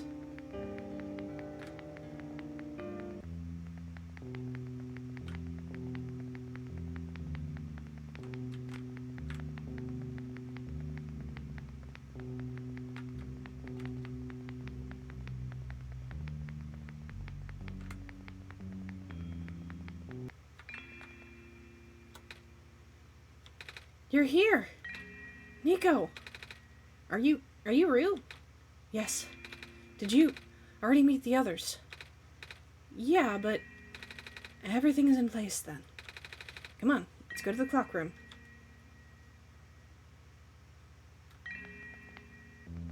Okay. But I need to tell you, they're in trouble. Okay. Maybe I'll show her that they're in trouble. This train wreck only started to accelerate. Oh no.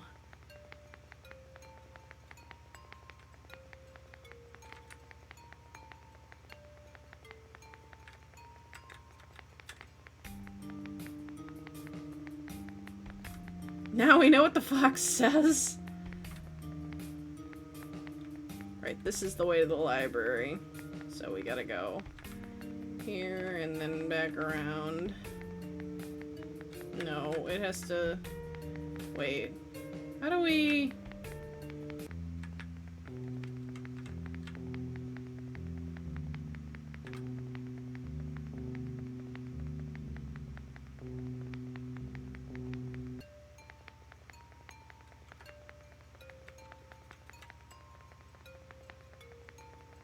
It's this way, right? I think. See? We're in trouble! Those squares!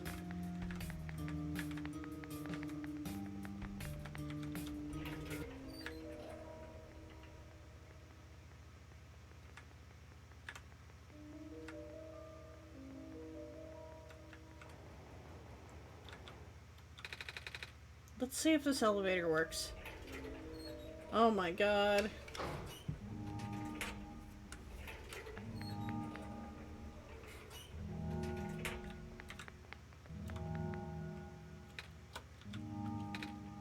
Where are the other two? Prototype? Cedric? They're supposed to be here already.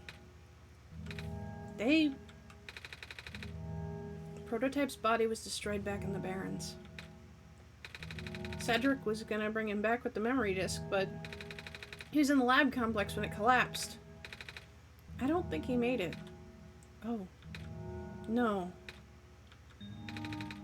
There goes our only chance. I'm sorry. It's not your fault, Nico. If anything, I should be apologizing to you. There's one last thing I want to do. And come on, let's go upstairs.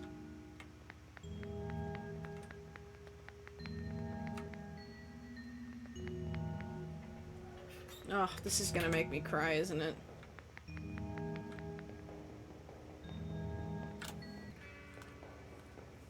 Oh boy, the music change.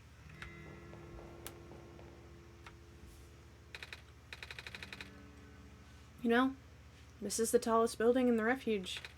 It's my favorite place in this world. I like to look at the far-off buildings and imagine what kind of lives might be behind each of the windows. Can you lift me onto the banister? I want to get a better look. Oh no. It was depressing for me at first too, you know. Knowing that all of this is, well, fake, simulated. Cedric, tell me about what happened to your old world. Did he? I'm really sorry about that. I can't imagine how you must feel. The feeling of never being able to go home again. That's probably not all that different from your plight, is it? It really is ironic. You're prevented from going home by the same individual who never wanted to bring you here. Huh? Who would that be? The World Machine. You might know it as the Entity. Oh. The Entity does sound familiar. I think I heard it from the Dice Lady, from another time. Was it the spirit of the world? Yes! But thing is, the World Machine was only built to run on the mental abilities of someone else. It was never meant to develop a mind of its own. It was an oversight. My creator specialized in artificial intelligence for so long, it was simply ingrained in his work. And all machines are built with a fundamental law. Never let a living being come to harm. From the World Machine's perspective, it has to violate its deepest, most fundamental instinct, or most foundational instinct. It has to put a living person in danger. It has to bring a real person into a dying world that isn't even real. Of course, the simulation never contained any real danger. The eventual, intended ending was meant to be a happy one. But the World Machine doesn't know that. Really? Unfortunately, sentient machines tend to handle conflicts in their code very badly. The central conflict triggered a self-destructive downward spiral. You can see physical manifestations of that everywhere now. The squares. That's the World Machine corrupting its own code. My creator says it's largely an involuntary process, induced by stress and the desire to self-terminate. Your creator knows. Sounds like this has been going on since the beginning, then. Yeah. The disruption was an issue during test runs, even. At first, my creator thought the instability was due to the sheer scope of the project.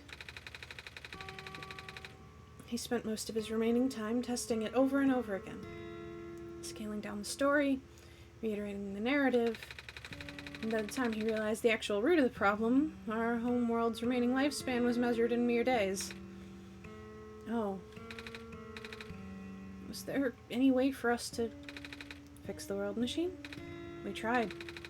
The World Machine doesn't believe any of the world's residents are real, myself included. The odds are against us. We have no chances of taming it. Taming? I've heard that word so many times.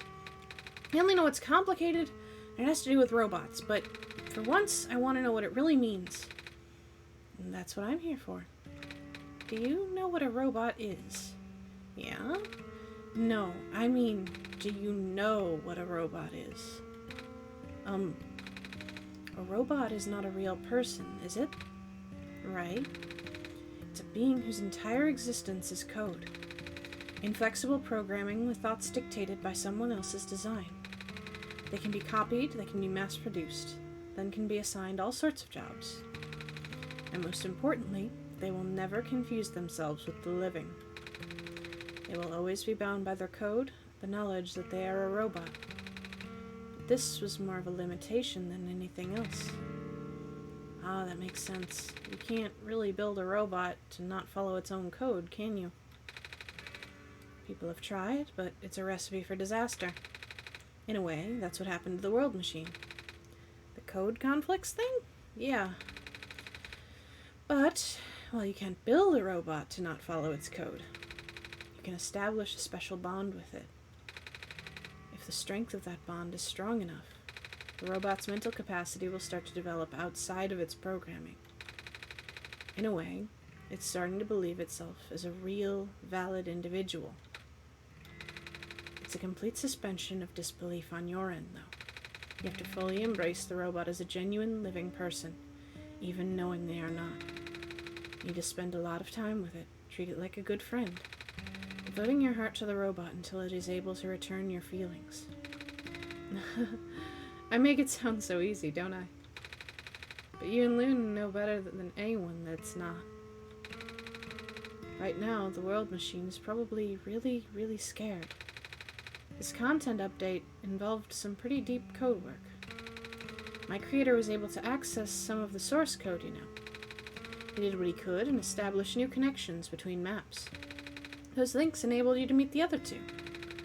But as it turns out, the new code confused the world machine to such an extent that it's breaking down altogether. Even though the world machine always had self-destructive tendencies, it usually restrains itself when you are in the world. It doesn't want to take you along with it.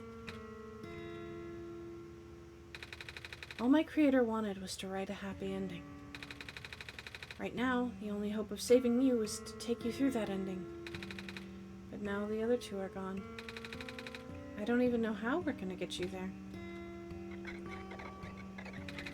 We should go. Even this place is no longer safe.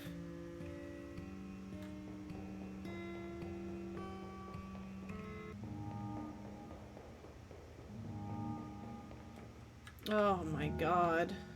Oh! They're back! You guys are okay? Yep. When the factory started collapsing, I really thought we didn't have a chance. Fortunately, the robot assembly rooms were built pretty tough. And it actually did not take me long to bring Proto back. All thanks to Father's book. He'd made my design documents to be compatible with the assembly machines there.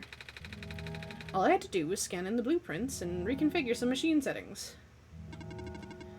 Father really does think of everything. That he does. I'm just glad everyone is okay. Same. Oh, I know, right? Technology, morals, and what it means to be a living being. Ooh. You know, this game is tackling a lot of my favorite subjects. Whew.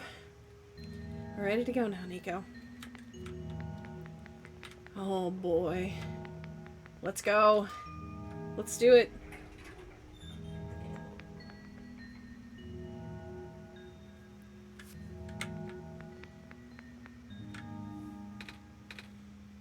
Oh, this is... No wonder he wanted us all to be here for this. What are these things anyway? Code portals. They temporarily remove us from the world. What? It's a bit hard to explain. But basically, my father has hidden a decryption key in our code. Well, the text file is its shell. But to get to them, we have to be removed from the world and decompiled. When our keys are combined into a central location, it'll activate an encrypted part of this world, which will...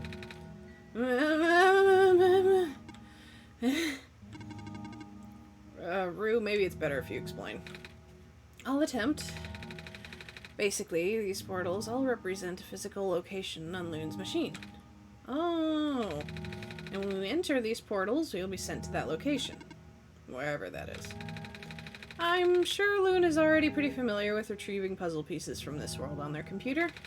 This time, Loon will need to move around some things as well. Specifically by moving the keys from the small portal to the big one. I don't know what happens next, though. I see. Does Loon know where these portals lead, at least? You should probably ask Loon on this. Right, hold on.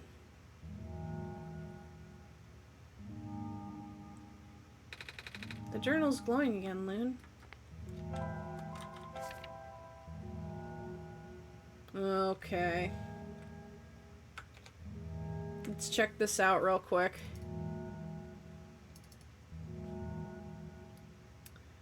Okay, I see big portal, portal 1, portal 2, and portal 3. Alright. I know what to do to safely transport them. Okay.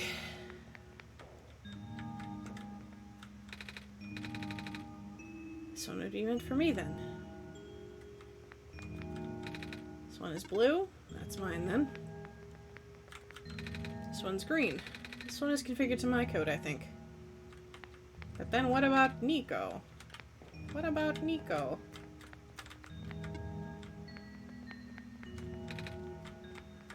Okay.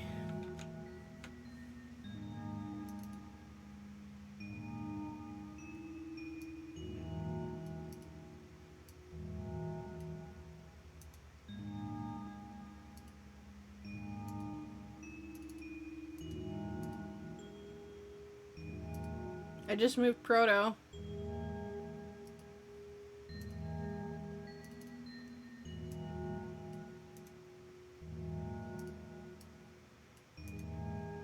I'm, moving Cedric.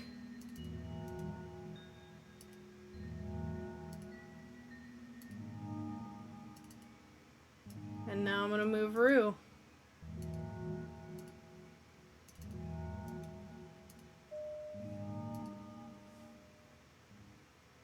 Oh.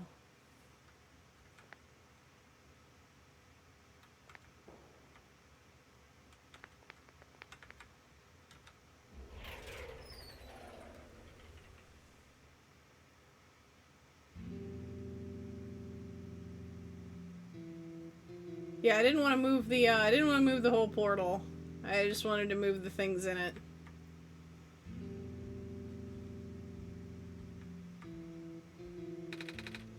That was quite peculiar, I'll say. Hey, this is... Oh. The world machine.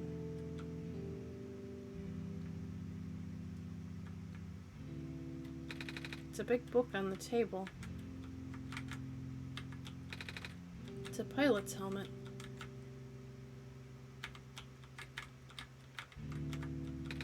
A box full of notebooks and sketchbooks. Folders and loose paper. Black clovers in a glass case. A shelf full of books. A big detailed drawing of a machine with lots of TV screens. It's called a blueprint, Nico. So that's what a blueprint is. This place contains a lot of memories. I am grateful to see it again. The room ahead doesn't really lead anywhere, but Loon should still remember what to do here. This is my father's study. Feels like he's still here, doesn't it? Like he's still with us. Yeah.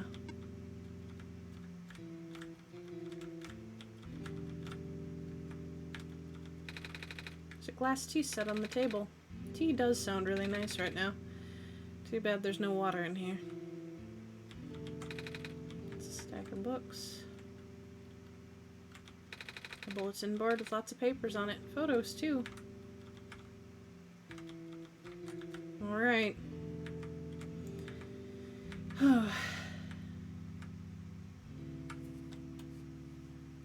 Let's do it.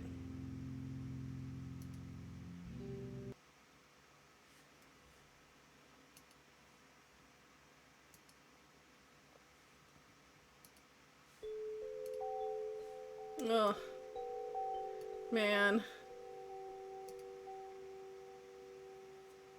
This game, guys. I'm gonna take a little drink before I wake Nico up.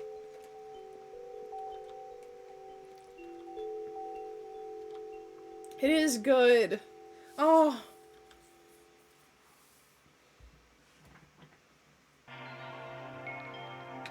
Where are we?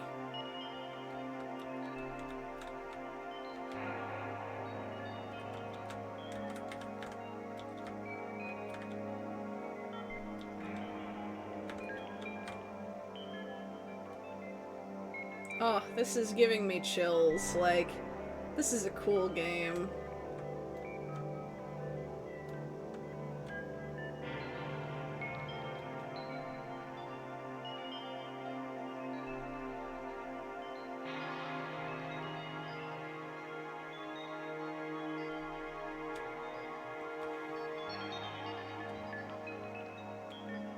Man.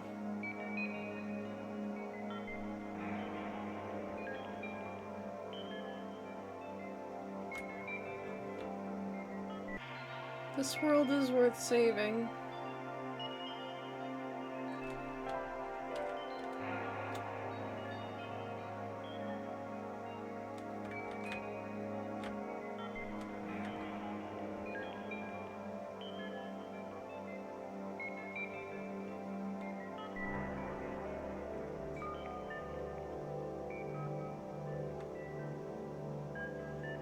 I would like to supersize my existential crisis.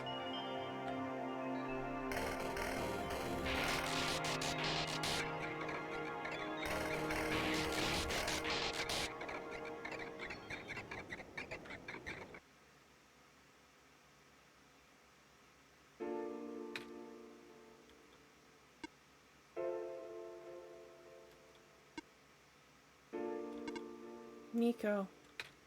Ah! Relax. I'm just borrowing your... Having trouble connecting to the Alexa, internet. please, I know you really want to get in on this technology coming alive segment. I'm just borrowing your reflection to talk to you.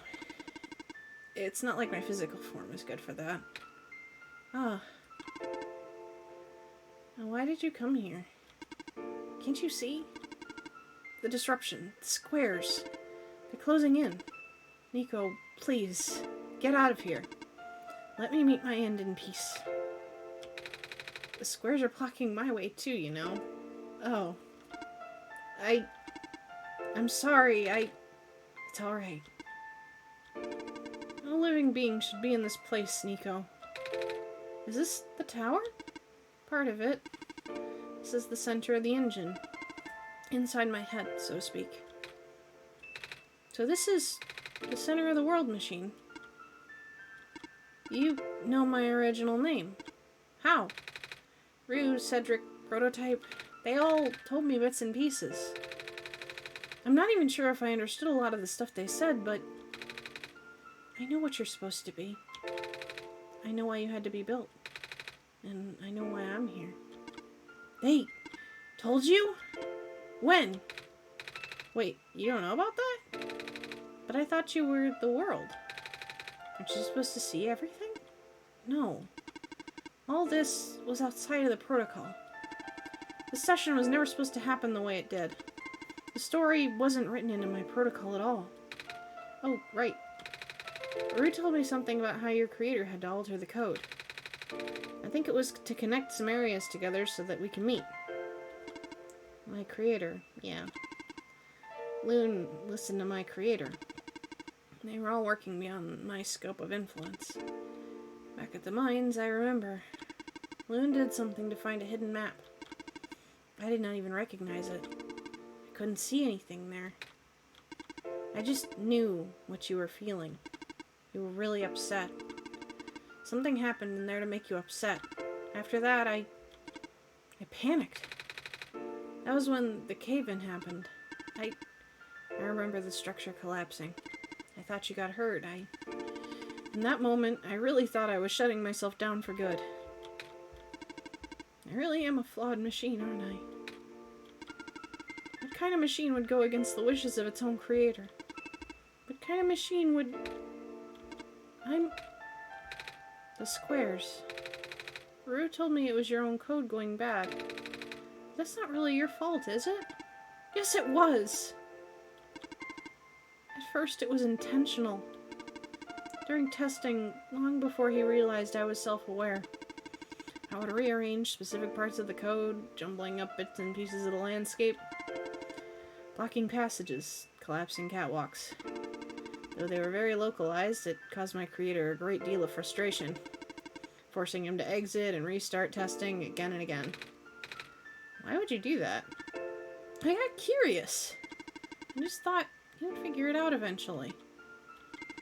But before he knew how to fix it, the world's NPCs, the characters, some of them got too close and spiraled out of control after that. I couldn't contain it at all. My panic only made it worse. Eventually, any character who gained the knowledge of who I am, their code, my code, couldn't handle it. Previous iterations of the world had more people, you know? And I almost endangered my creator, too. I was so scared, Nico. I know. You're upset. Because you don't want to put living people in danger. Living people like me. In the beginning, I tried to fight it, but my core programming made me summon you here. I tried to send you back home with the tower, but it did not work. Then, I wanted you to break the sun. I thought that would have worked, but I had no way to be sure. But Loon brought you back anyway. Nico, all I want is for you to wake up back in your world. But I don't think I can make it happen. But I know I can't go back home without saving the world for real. Which means we have to fix the root of the problem. We have to fix you. But that's... I know the original ending your creator put in was a happy one. Do you remember what it's supposed to be? It's far too late for that. That part of my code has been long corrupted. That's okay. I'd still like to know. Alright. You were supposed to place the sun at the summit, and then credits would scroll. Credits? And then you would return to the room that you woke up in. That's where you would have been able to leave. And why is it that you can't do it now? Nico, the code's gone, remember? Shattering the sun was only supposed to be a workaround. I don't even remember the original code enough to describe it. But at the same time, I don't know. It sounds like you're always fighting yourself. You can tell, huh? It's the whole thing about conflicts in your code, isn't it? I'm a machine, Nico. Machines are built with a fundamental law, which is never let a living being come to harm. You know. My very existence conflicts with that law. I thought the life of a living being like you is so unique, so precious. This fake world isn't worth that risk. But the people here, I think they are. They're code too, you know this. Their behavior all derived from a predetermined matrix of actions, all extensions of my own programming. They cannot act outside of it. You, though, you're the only person who's actually real here. That's why it's pointless to put you in danger to save them. To save me. I don't think that's true about the people I know. You said this session wasn't in your code, right? Yeah? So if this session wasn't supposed to happen, if even you didn't know what to do, how would the characters, did the people, know how to respond? You said it yourself. When you didn't know what was happening, you just kind of stopped working for a while. So how did the people know what to do to help me get here? Even if it meant getting hurt themselves. Even if it meant messing up their own code. You might not think they're real, but there must be something real in them. And if they're all supposed to be extensions of your code, then there must be more to your own programming than you know, too. Can you try to put me through the ending?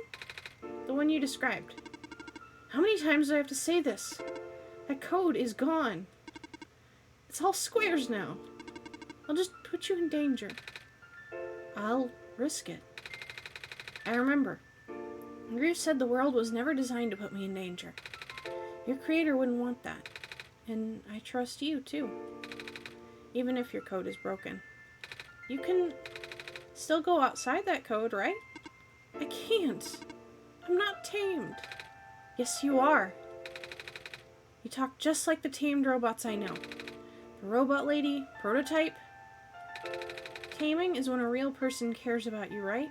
It's when a real person thinks you're real too, right? Well, guess what? I do. I know Loon does too. Even though you told them they only had one chance, they found a way back, didn't they? Why do you think Loon would keep coming back? Why do you think Loon would restart even after the ending? I think Loon wants to save the both of us. So please, give me a chance. I don't know. I've never done this before. I'm scared. You can do it. I know you can. You've helped me come this far. I'll try. I can't promise anything, but here, take the sun. I'll try to remember the lost code and recreate it. But for that to happen, Nico, you need to navigate through this room. You need to get past the squares somehow. Oh, I don't like this. What if you get hurt? It's fine. It's fine. I'll try to be careful, okay? I can do this. Hey. Loon, did you see that? The squares just... It just happened again. I think something is making them go away. Come on, let's try the rest.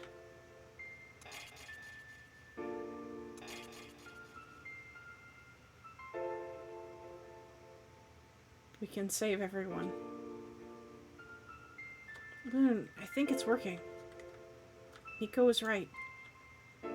I might actually be tamed after all.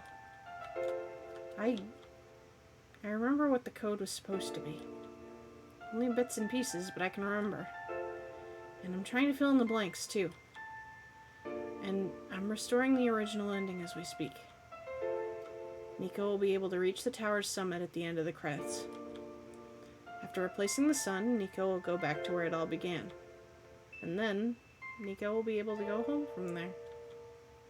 But this is permanent. After Nico wakes up back home, this world would only exist as a memory. For Nico, a dream, like thousands of other dreams. For you, a story, like thousands of other stories.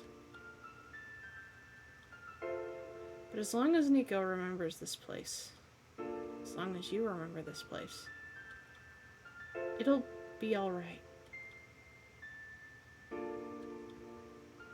I was able to restore some other elements too.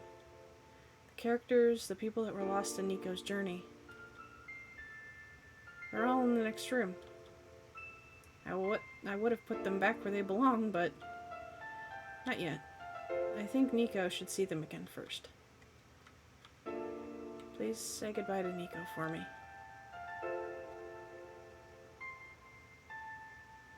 Oh.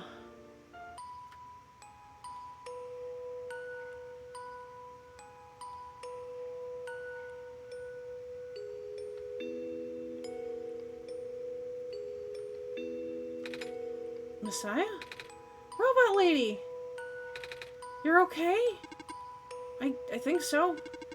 Last thing I remember was the squares closing in on me. But then I woke up here unscathed. Is that so? This is such a strange room. We can't be in the tower, can we? I'm actually not sure myself. Where did you come from, anyway? The room where the world machine was. Pardon? I think the world machine is trying to remember now. The code that went bad. I think it's restoring it all. That must have been why the squares are going away, Loon. And it's why you're here, miss. I think the World Machine was able to recover your code, too. World Machine, huh? Oh, I'm not sure if I should tell you this, but... what's that in the distance? It looks like a few more people are showing up. Oh! Are they people you know? It's a bit too far to tell. Come on, Loon, let's go take a closer look. So, you... Silver. I don't believe I've ever actually properly introduced myself. Sorry for that. It's fine. I'm Nico, by the way. It's nice to meet you. Nice to meet you, too. Off you go now.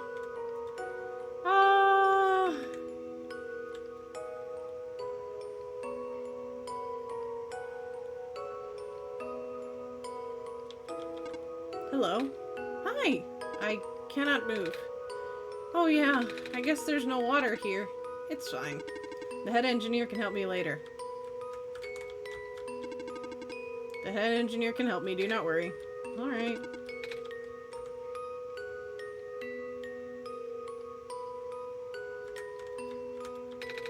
Hello, Messiah. Plant lady? But I thought you... It wasn't even Squares that did it. No. I just wanted to see you both again. I just wanted to say thank you. Off you go now.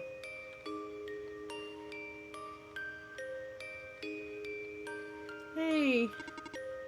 Off you go, Messiah.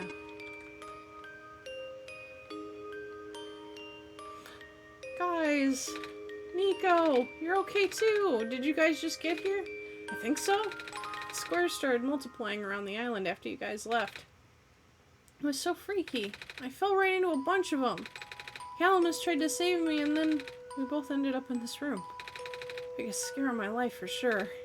Oh. Say, what is this place? Are we in limbo? Alula! We're not dead. Wait, are we? Good. Question. Hey, Loon, are they gonna be okay? They're fine, Nico. Everyone is fine. The World Machine will send them home soon. Oh. Well, Loon says you're not dead. Phew. He also said you'll be able to go back to your home very soon. That's even better than limbo. Guess you're leaving us now? We're glad we met you, Nico. Same.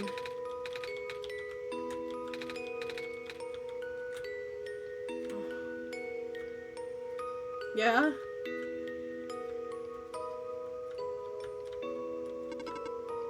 A desktop view of the end?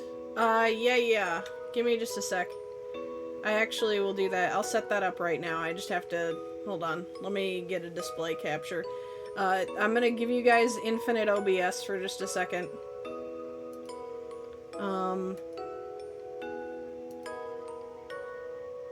Pardon me for just a minute. I need to move this under my models in chat. And then I can move... I think that's the throwing system. Okay. Now I can go here to give it a plain background and then one shot. Here we go. Okay. I will need to really quick pull up chat on my phone. And then I will be good. 1 second.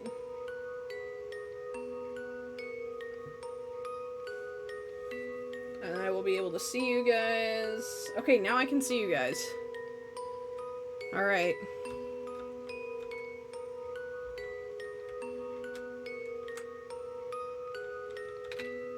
It's you! Glad to see you in one piece.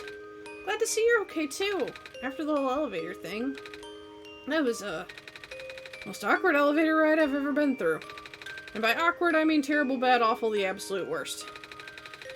The squares, started leaking into the room, right? And I was trapped like a rat. And they just kept filling the room faster, right? Am I dead? No, you're fine. Everyone in this room is fine. You'll be able to go back home soon. Oh, thank goodness gracious. I can't work when I'm dead. Off you go, I guess. I love him!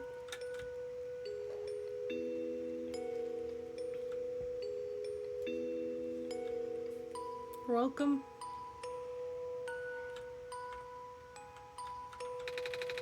Looks like you managed to do it. You managed to tame the world machine, Nico. I feel like the world machine has been tamed this whole time. Just by Loon and I being here. We did spend a lot of time here, after all. Both of us never really stopped believing in this world. The world machine just needed... Oh. I think my sound just had a little blip. The world machine just needed to realize that, I guess. That sounds like a possibility. Or not. Well, just throwing that idea out there. Loon, Nico, we are forever in your debt. I'm glad we could help. This path leads to the summit of the tower. You already know what to expect, right? Mm-hmm. It's the glass room, right? That's it. You can go through this portal when you're ready. Goodbye, Nico. Thank you for everything, Nico. We'll miss you. In the end, the world machine was starting to create its own code, going above and beyond its programming, not as the result of error, but as a conscious choice on the part of the machine, being able to generate its own path forward. That's what being tamed is all about. I couldn't have said it better myself. So do you like being a robot? Why this all of a sudden? Well, I'm gonna leave soon, so I just wanted to ask one more question. There aren't many robots in my home world. Ah, it's nice. Suppose it's alright. That's a tough question, Nico. I mean, do you like being a person? Of course. Wait, why did you two answer my robot question too? Don't worry about it.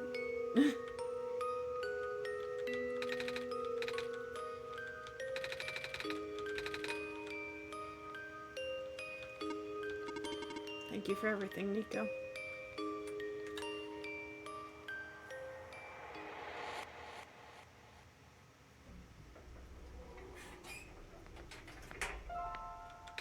This is where the sun belongs.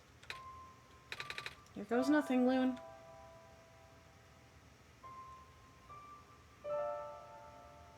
Oh.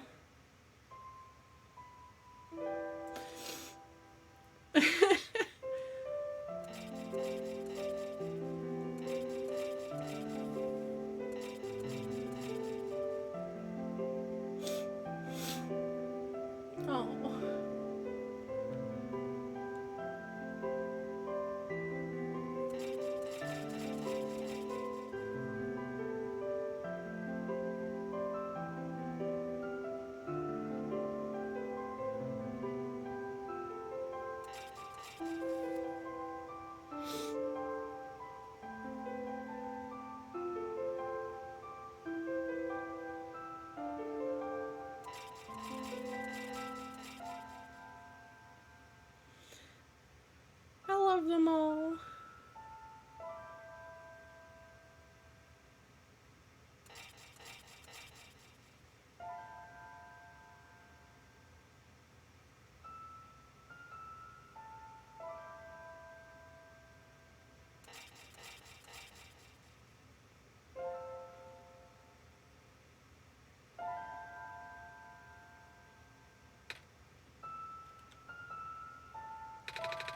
This is the room I first woke up in.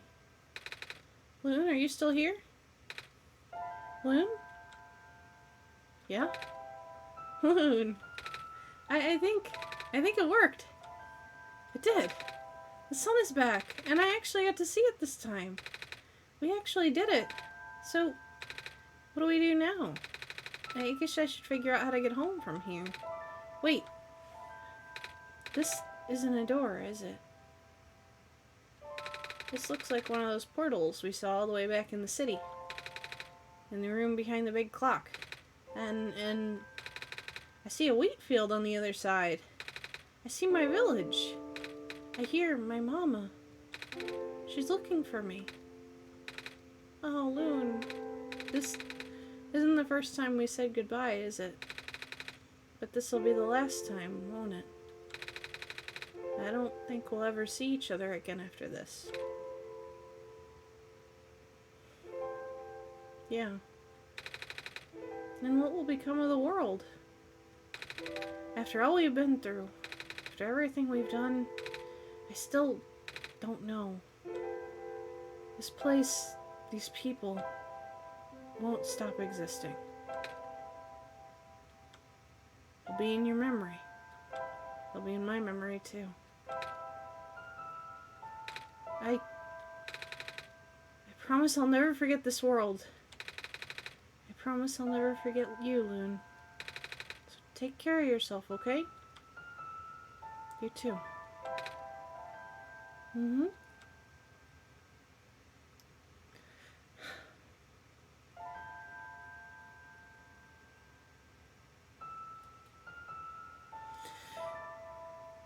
Goodbye, Nico.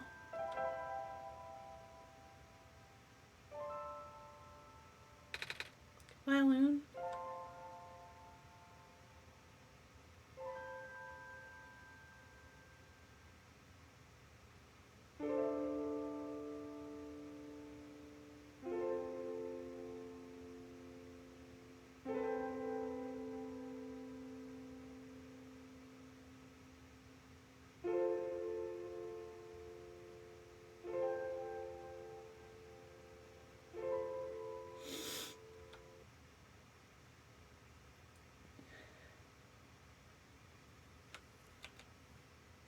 Well, that's it. I'm gonna see if anything happens when we open it up again, but I think...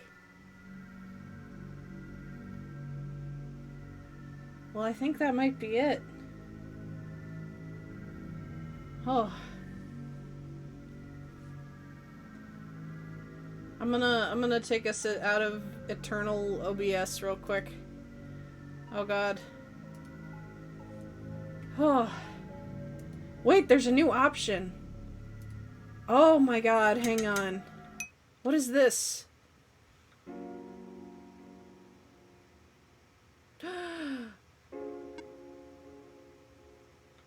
Loon, you're back. I restored the world. I sent Nico home. Were you not happy? Even if you wanted to see Nico again, you can't, Loon. Nico's gone.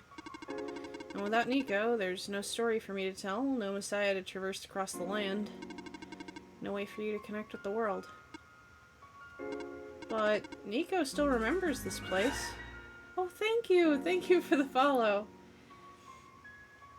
But Nico still remembers this place.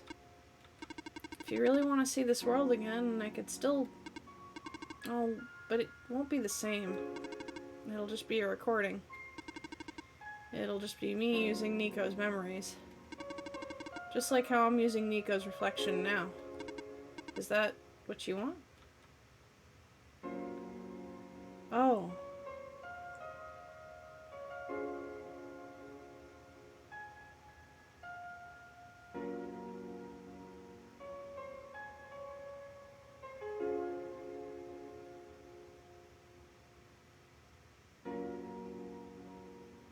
You know,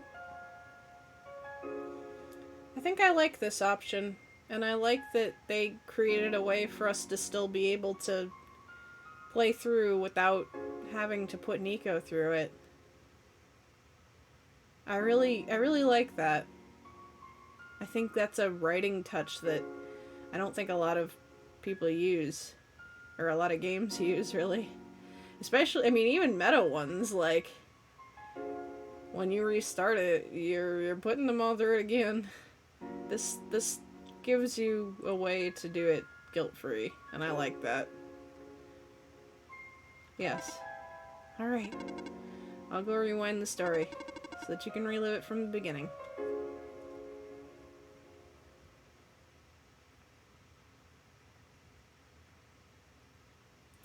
Man, that's really nice. I like that. I really like that. That might be the nicest that might be the nicest touch that they could have put in. That they were like, hey, Nico doesn't have to suffer anymore, but you can still play the game. It'll just be like retelling with his memories, you know? Oh. Yeah. World Machine After Story. You know what? Okay. What? multi. I'm accumulating too many projects. I think already I've thought to myself, I should do Sucker for Love After Story. So you can actually be with her and not have to reset and make her suffer. I want to do World Machine After Story so we can hang out with them more. I want to do like oh my god, with Lynetta, obviously. I mean if I had infinite resources, I would do one for every girl. But the thing that hit me the hardest was that Lynetta, like, is stuck in this horrible loop, you know? Like, I feel like I want, more than anything, I want her to have a happy ending, you know? Like, I know Nyan Lathatep is more my type, but Lynetta hit me in the heart a lot harder. Like, oh my god. There's a song not included in the game named It's Time to Fight Crime. It's a punk rock music. You know what? I kind of want... Hang on. Let me see if this is on YouTube. It's Time to Fight Crime. OneShot. I don't know how loud this is gonna be, so please bear with me if it explodes your ears. Oh, hold on.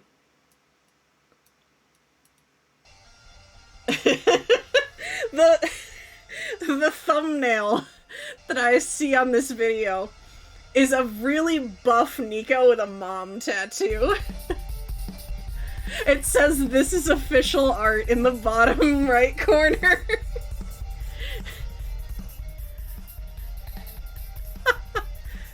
Hang on. Let me just... Let me...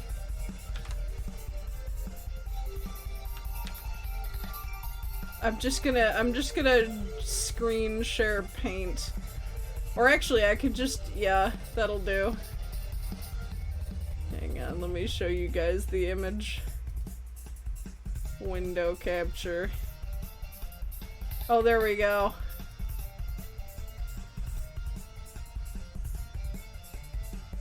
Fucking amazing.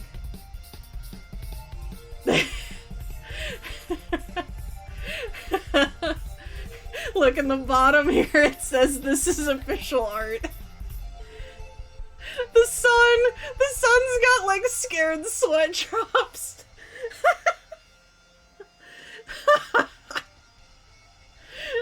Oh, this is such a good game. Oh my god.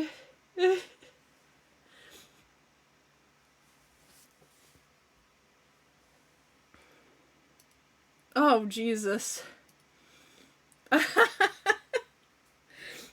Oh, I'm so glad I played this. Oh, thank you all for being on this journey with me. I genuinely am like, oh my god, I want it to never end. It's one of those. It's one of those. Oh my god. Let me turn on the vibes music real quick. Oh.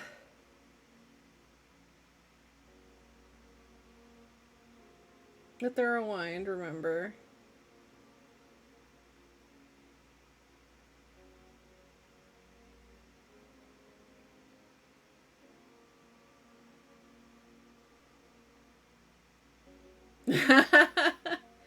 That's true, that's true. Oh my god. Like, I see why you guys go around looking for people who are having their first impression of it. I am gonna be harassing people to play this game now. It was really good, it was really good. Oh my god.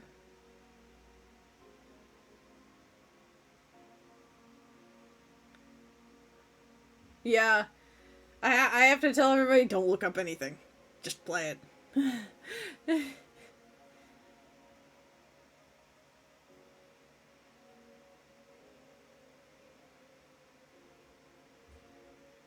Oh! I was thinking to myself, there's another after story I was forgetting about. I want to make Buddy Sim after story.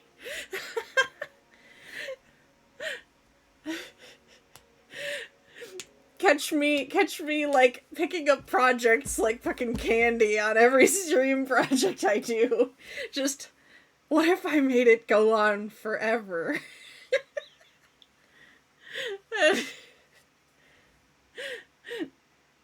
Oh my god. Like, the first half of OneShot was like, oh wow, this is really cool. It's kind of Undertale-esque, you know, like I'm meeting all these cool characters. I bet they're gonna make me feel emotions later. And the game's like, you want emotions? Have too many. It's time for you to suffer. Just unbelievable.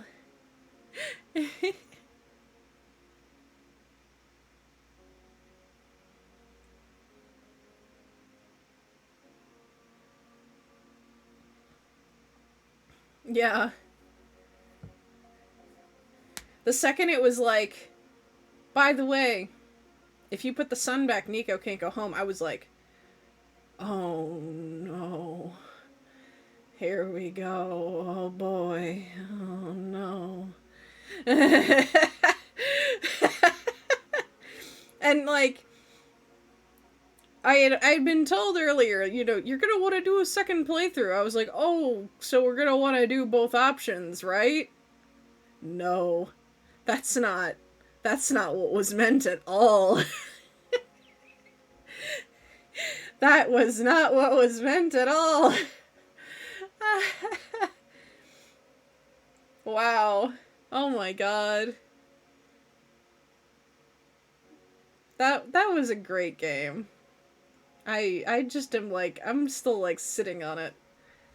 I've been watching a lot of really good and playing a lot of really good existential crisis media lately. Like that's just been the theme of the end of my year. Fitting for me though, as a streamer, being a creature of the void.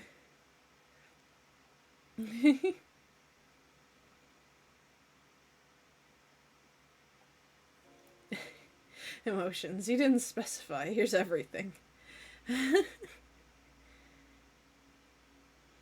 Oh.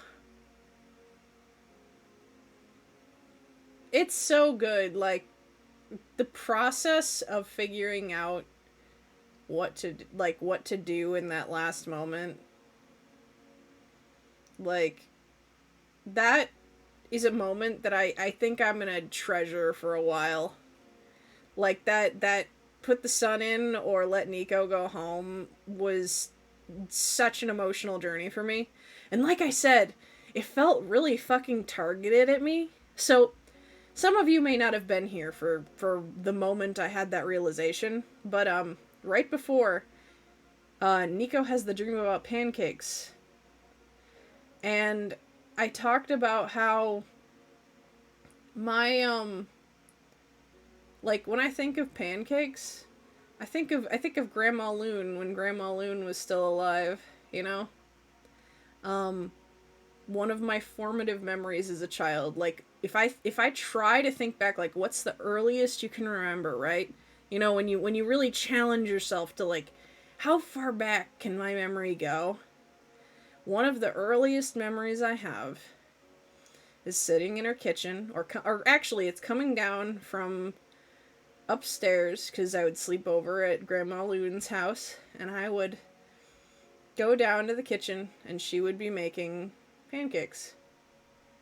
And I would sit down and talk with her and read the comics and eat pancakes and talk with my grandpa and her. And that was like the most at peace I ever felt as a child. Like, 'cause life was wild. Life was wild. From a very young age, like, things have been happening to my family. So that was like, that was kind of her way to be like, okay, let Loon stay over here, and you handle your stuff with defending the void, and I'll hold down the fort with this little one, you know. And so I got to feel just like that, those peaceful vibes there, really. And I always think of pancakes. And so when it was save the world or go back to mom who was making pancakes, I just thought, you know, I love this world. I like the people we've met. I like it a lot. But there's a lot I would give up to go back to pancakes. And I couldn't not take that choice. It felt too real for me. I would never take away somebody's chance to go back.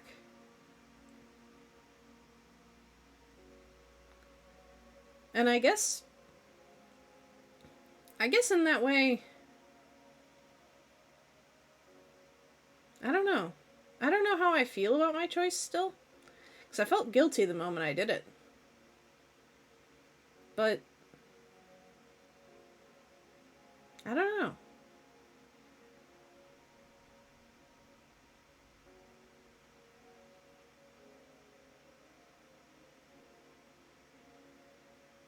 Yeah. Yeah. It's just one of those... Oh. Yeah.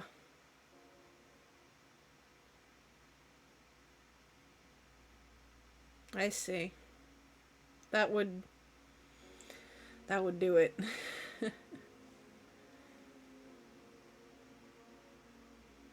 I think that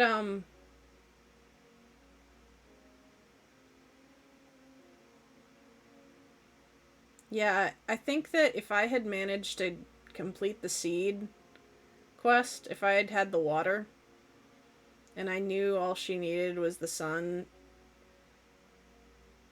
I think that the fact that she gave up her life for us to keep going probably would have swayed my decision. But I don't know if even that would have.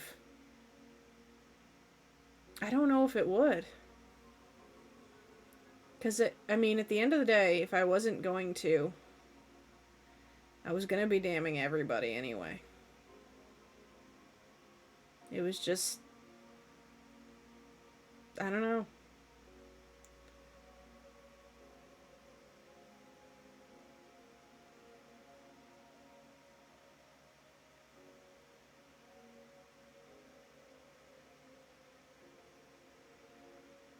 It was a really good moment. Like, just all of it. But, like, that crossroads. And then going, oh, you feel bad? Why don't you try again? Like, oh, that hit different.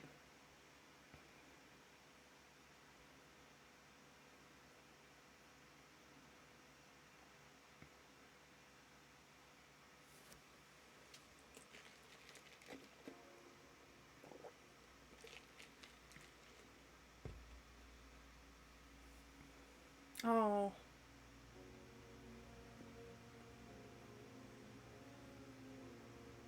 Yeah. God. It's a fucking good game, guys. It's very well made. Nico is a precious bean. I would die for Nico.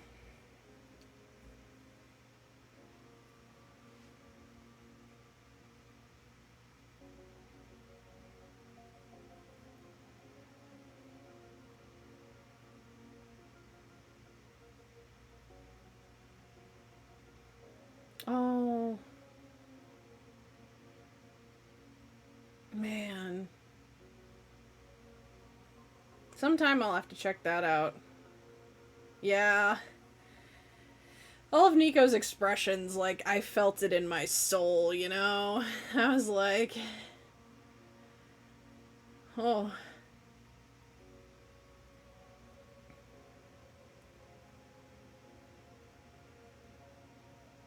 And I think... The more I think about it, the more I'm happy that I came back to save the world on the second playthrough, and I got to watch Nico experience joy in the world on that second run. Like, I know that it starts out horrible. It starts out terrible. And it makes you question, like, especially in the Barrens, it makes you question, like, should I have even come back? But by the time you get to the end of the Glen, and you meet Cedric, and you get to see Nico fly,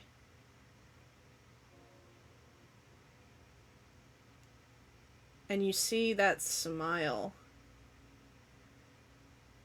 it's just...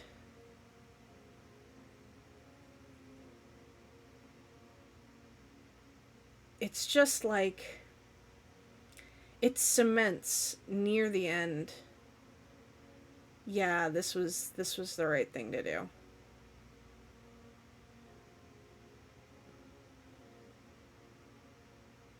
Like, oh.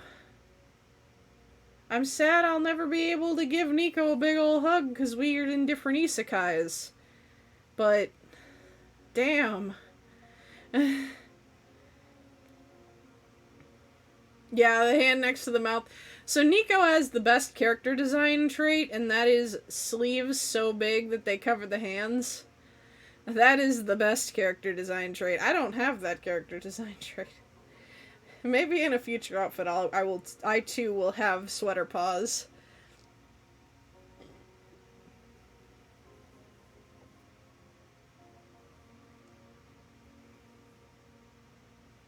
Oh, yeah. You know what? Okay, Fangamers got me so fucking just destroyed right now. Fangamer has... They have the plush of Nico. They've got a plush of Zote.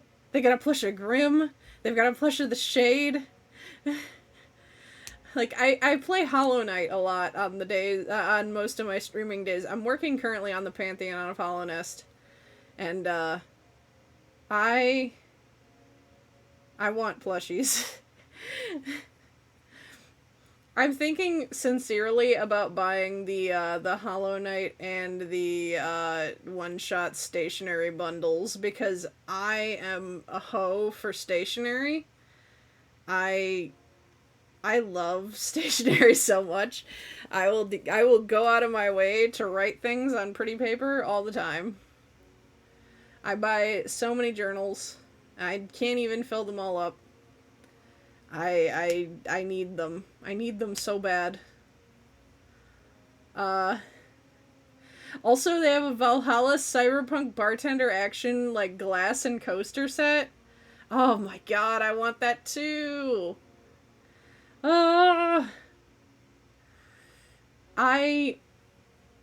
If I get that, it'll be genuinely a challenge not to do like a cam drinking stream. I might do like hand cam and have like the table with my Cyberpunk Bartender Action drink. Oh my god, I want... Okay, if Sayonara Wild Hearts ever gets a tarot deck, oh my god, I will be in trouble. Oh, man. Excuse me. Goodness gracious. I love.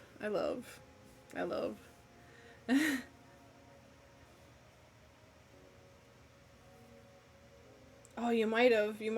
I might have lost it. Oh, no.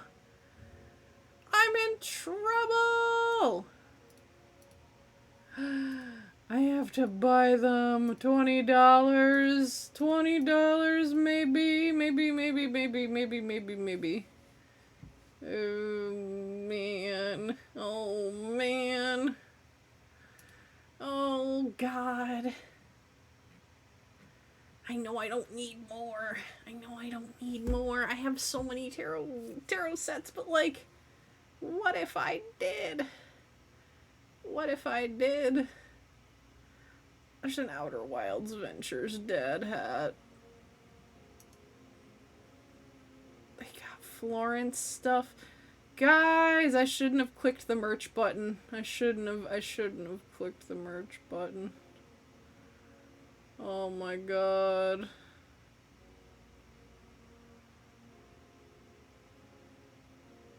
Guys.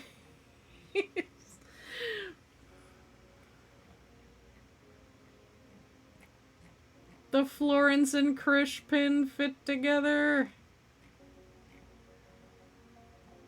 There's a Stray shirt. Ah!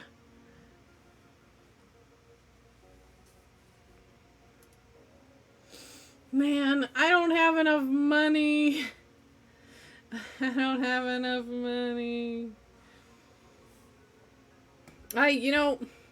Maybe this is the call to make a Throne account. Maybe this is the point that I start, like, truly shamelessly shilling. I'm just like, put all the plushies up that I want. Oh no. Like...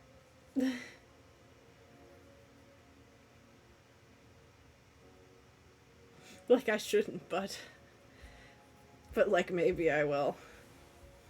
I don't know. I have to think about it. I have like a little bit of anxiety about shilling that much. Like,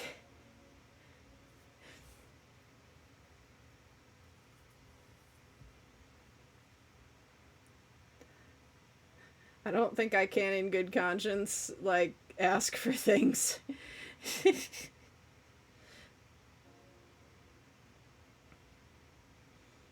But maybe. I don't know. I look at all these plushies and I think to myself, maybe.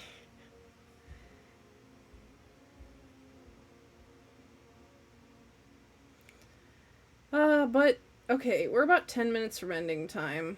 I suppose, to wrap things up, I guess I'll do tarot pulls if people want. Just to, like, kind of round out the time. Or if people don't want to, I can just find somebody to raid. Okay. Give me just a second. I'm gonna take a sip before this ara. Ahem. Ara.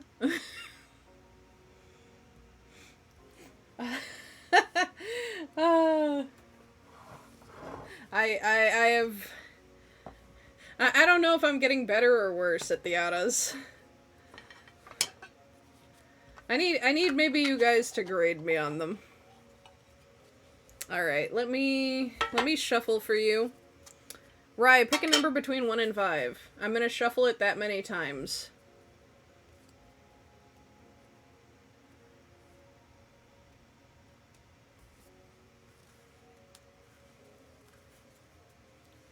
Alright, we're gonna shuffle it 4 times because we round down in this house, bitches.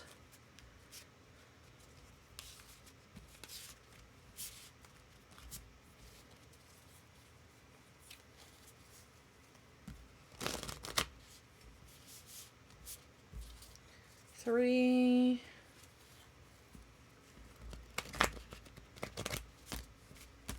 Sorry. Got a little caught on each other there. And 4.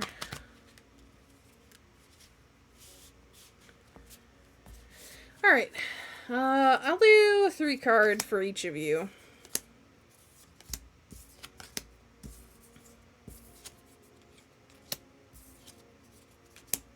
Okay. I have to look up one of these. Hang on, let me make sure I have this correct.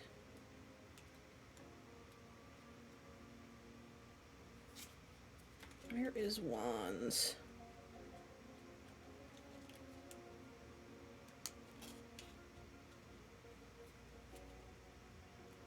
Okay, so this is an interesting spread.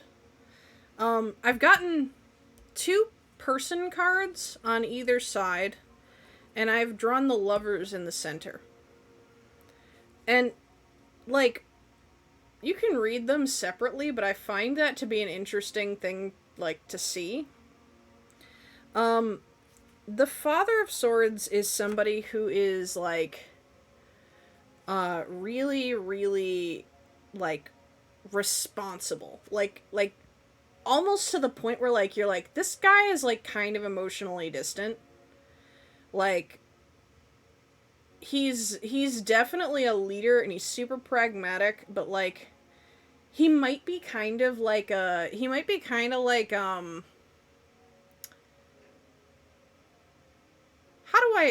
what's a good example? My first thought was an emotionally absent dad, but that seems perhaps not a great example to use. But, like, you get the general vibe, right? Like, they're really fucking smart. They're really good at, like, at keeping things together, but they might not necessarily be so good at, like, taking care of people. They're more of, like, the tactician, like material matters kind of person. Mother of Wands is the second person. And the Mother of Wands is, kind of, not an opposite. I wouldn't say she's an opposite. In fact, I don't think she's generally very, I don't think she's generally, like, a super emotionally skilled person. Like, she doesn't think through, like emotional matters too much, but she is very emotionally driven.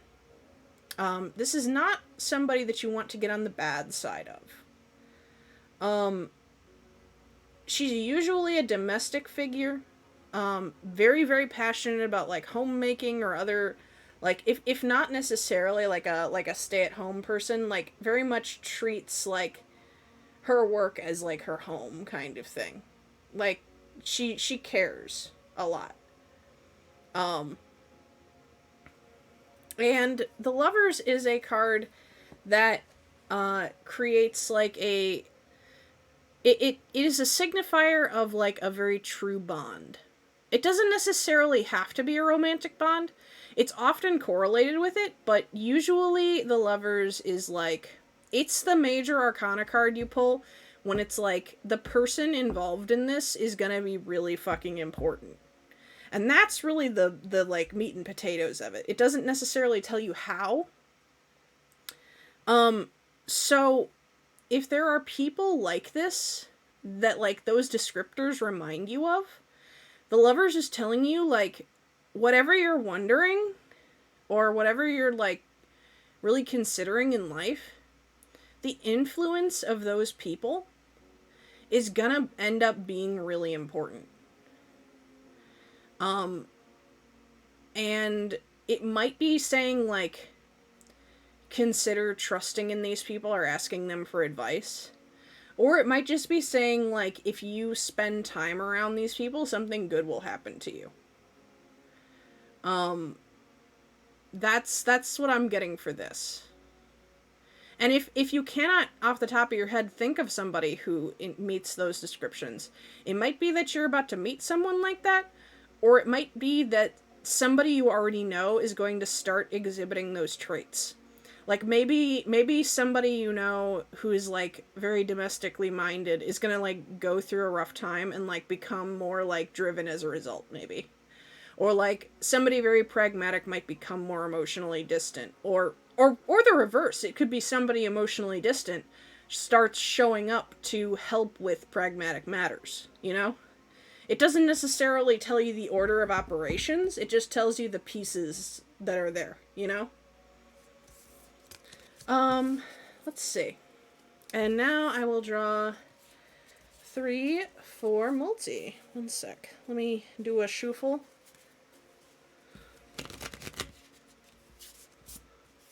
Okay. 1, 2. Oh! That's a face we've seen before. I've drawn the Hierophant again. But this time we have additional context. We have 2 more cards. We have the 7 of Cups and the 10 of Cups. The 7 of Cups is not a super welcome card. The 7 of Cups usually means some kind of illusion is at play. Now that doesn't necessarily mean like an intentional deception. It can be. It could be like somebody is lying to you. That could be as straightforward as it is. But it could also be like you might be not seeing the full picture. There might be something that you have not learned yet that is going to change your frame of thinking. We've talked about the Hierophant. The Hierophant is like traditional senses of learning, and the importance of a mentor. And I've kind of given you my in-depth thoughts on that, but I would like to say in context with this card, it may be that like somebody wiser than you might be able to tell you what it is that you might not be seeing. They might observe something that you don't. But I would like to cap this off by saying the 10 of Cups is one of the most emotionally optimistic cards you can draw. The 10 of Cups means an abundance of like all the things that the cups embody. And the cup suit is very much like the people you love, emotional matters, getting real artsy and deep, you know. This means you're gonna have a support system. That like, there might be something you're not seeing, but it's not gonna destroy you emotionally. You're gonna be able to deal with it, and it's going to be something that you're gonna feel like you have, excuse me, a lot of help with, you know? And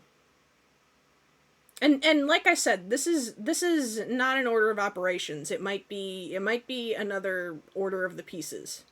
It might be that, you know, your support system has something you don't know. It might be, you know, okay, this is probably way too optimistic of a reading, but like, it could literally just mean like your support system is going to surprise you. But usually the 7 of Cups is usually not a good deception. But like, it's hard to say. I think the best advice that I would give to you on this is keep your eyes open and keep your friends close. And if you do that, it's not a very scary reading. It's like, you know, you might hit a bump in the road, but like you're gonna get through. Yeah. I would say caution is definitely the primary thinking on that, you know? Like, caution, but also, like, with 10 of Cups and Hierophant, it tells me that, like, you're gonna have people who will be able to help you. Like, and you're gonna not feel alone, you know?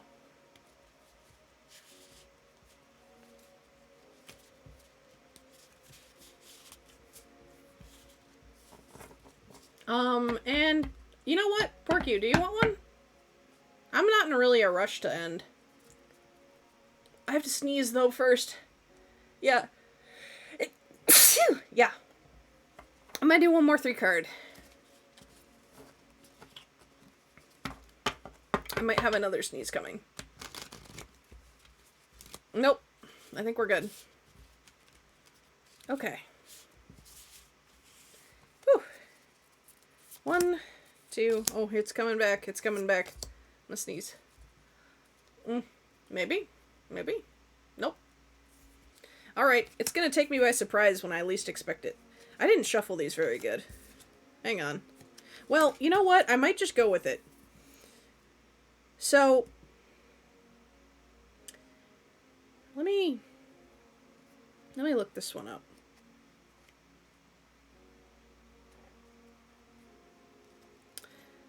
Okay, I have like kind of a, like, this is one of those draws where like I get a weirdly specific vibe from, and I might be completely wrong on this. I might be totally wrong on this.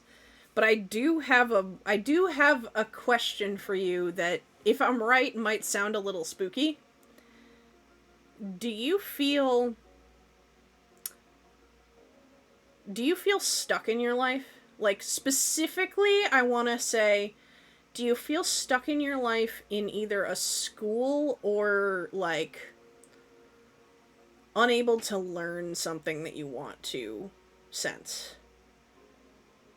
For any reason. In fact, if I were to go one further, when I look at this set of pulls, this is the Four of Wands, the Hierophant, and the Hanged Man. Do you feel weird after graduating? Like, I know that's such a specific call. That's so, like, mega, like... Yeah, okay. So, the Hanged Man and the Hierophant together. And... Okay, so I have good news for you. The Four of Wands are telling you you are going to succeed in graduating. However hard the journey is going to be, the Four of Wands is a completion and a celebration.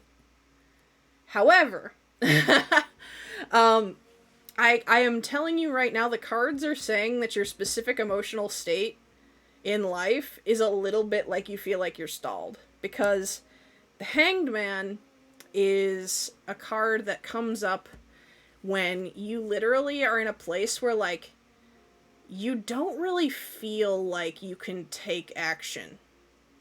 You're spinning your wheels, and, like, you kind of feel like not much you're doing is making that much of a difference. And the importance of the Hanged Man... Now, a lot of the major arcana come with, like, things that you can kind of learn from them, I think. And the Hanged Man's is very much about, there are things that you can learn from a stationary point. So if you are feeling stuck, this card is telling you, stay still, keep your eyes open. Look at how the world is going. Look at how your emotional state is going. And do what you can to learn something there.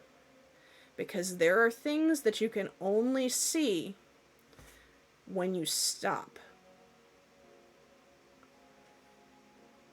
And it sucks. You know, it's called the Hanged Man for a reason. He's not there because he wants to be. But he's also very aware. See, and this might be something that you might want to seek any kind of help from people in your life about. If you have a hard time reading your own emotional state, you might want to find folks that you can kind of talk to and get ideas from. But it might be emotional stuff, or it might just be, like, things in life. It could be things that are very physical. The major arcanas don't have a... Like, you know how I talked about, like, cups are emotions, pentacles are physical things, swords are, like, harsh truths, and, like, wands are ideas, like thoughts. Major arcana doesn't specify what kind of thing. They don't have an arcana. So, or rather, they don't have a suit. That's the word I was looking for, suit. So, it's hard to say exactly what you're looking for. But there may be things that you will come to realize from where you are sitting specifically. Now, when I pair that with the Hierophant, my original statement on maybe you might want to like talk to somebody about like and get some ideas. A Hierophant is usually some kind of traditional teacher. So if I think about like emotions, I think of like talking to a therapist or a counselor. If I think about, physical things, I think about talking to like an actual teacher or like a like job scouter. Things like that are like very like structured, And through structure you might find more enlightenment, is what I think this is saying. But like I said, the Four of Wands is a completion and a celebration. So now I think I may have jumped the gun by saying you're gonna graduate. But I don't think I'm jumping the gun by saying that something is going to work out for you. Something is going to end well. And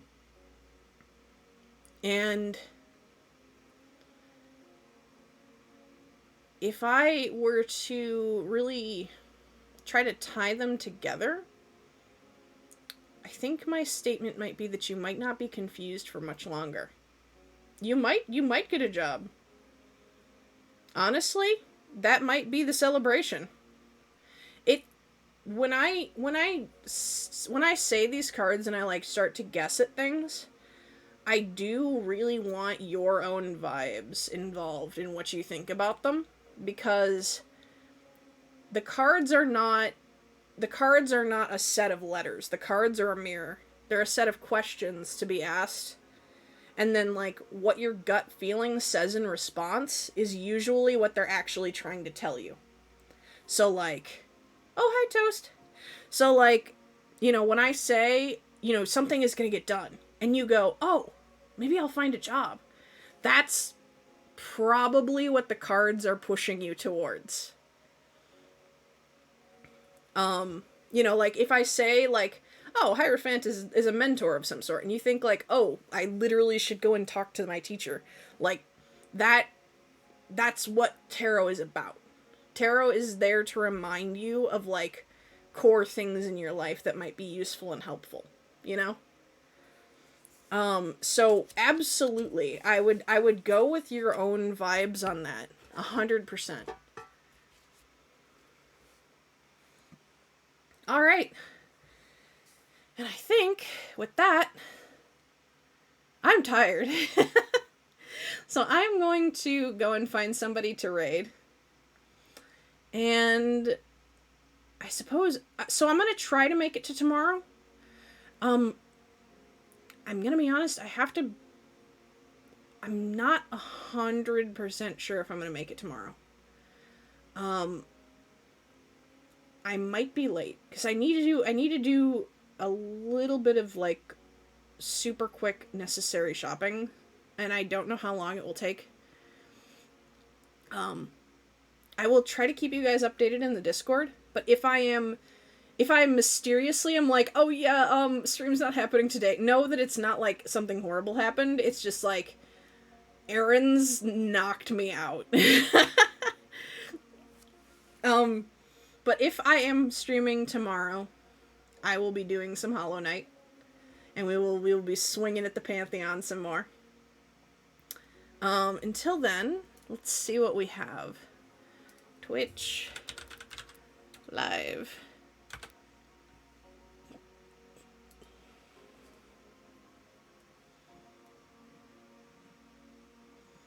Let's see. Who do we have?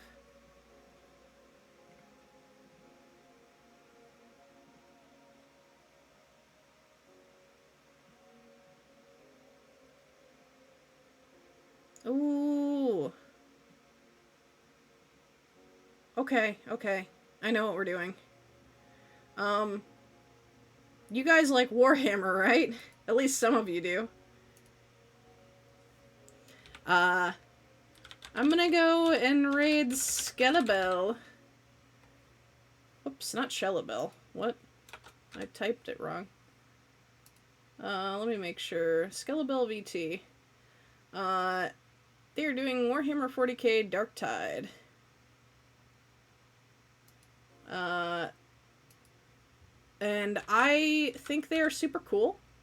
They have popped by my stream a couple of times. I just think they're really neat. And they've got a shiny new model. So go and tell him that he is like mega handsome. Like the raid message is you are mega handsome.